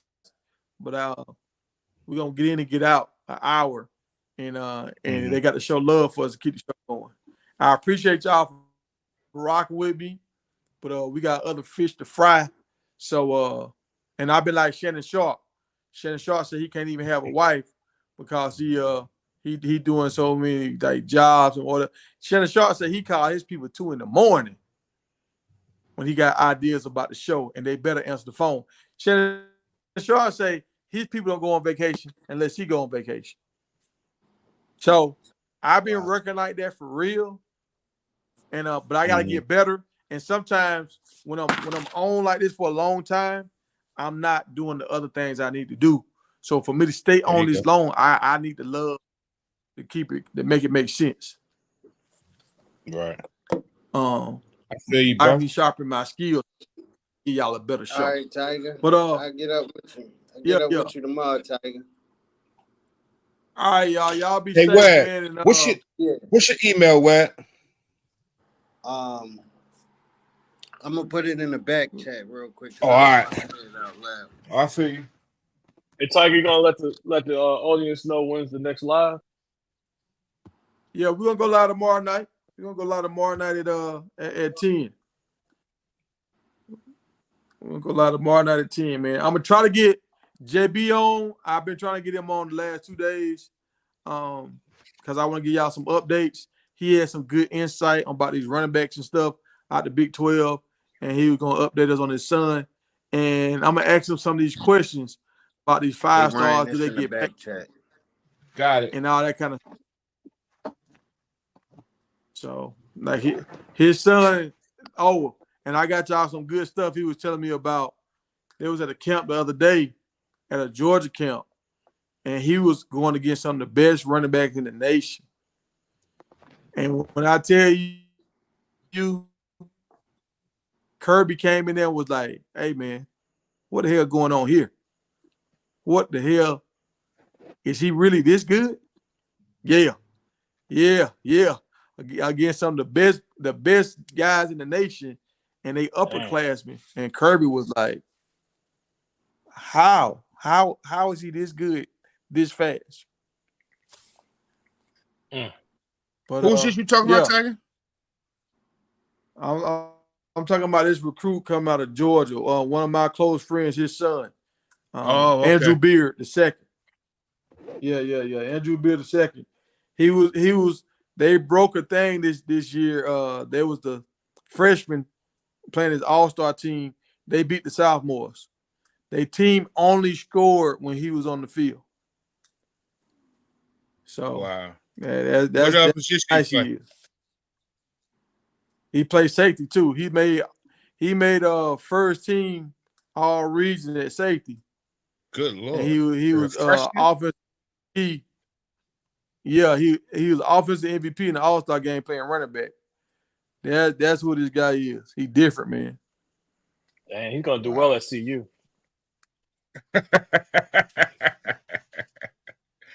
Yeah. So not this year, but next year, I'm gonna try to go on some recruiting trips and stuff. So I'm already plugged in with that. So I might be able to show y'all some behind the scenes stuff, like in the locker rooms, all this kind of stuff, how the recruits get treated, because they family doing all that stuff this year, so they're gonna get burnt out after a while. Yeah. Mm-hmm. But yeah, y'all, that's what it do, man. I'll see y'all tomorrow. Yes, sir. I'll holler at y'all.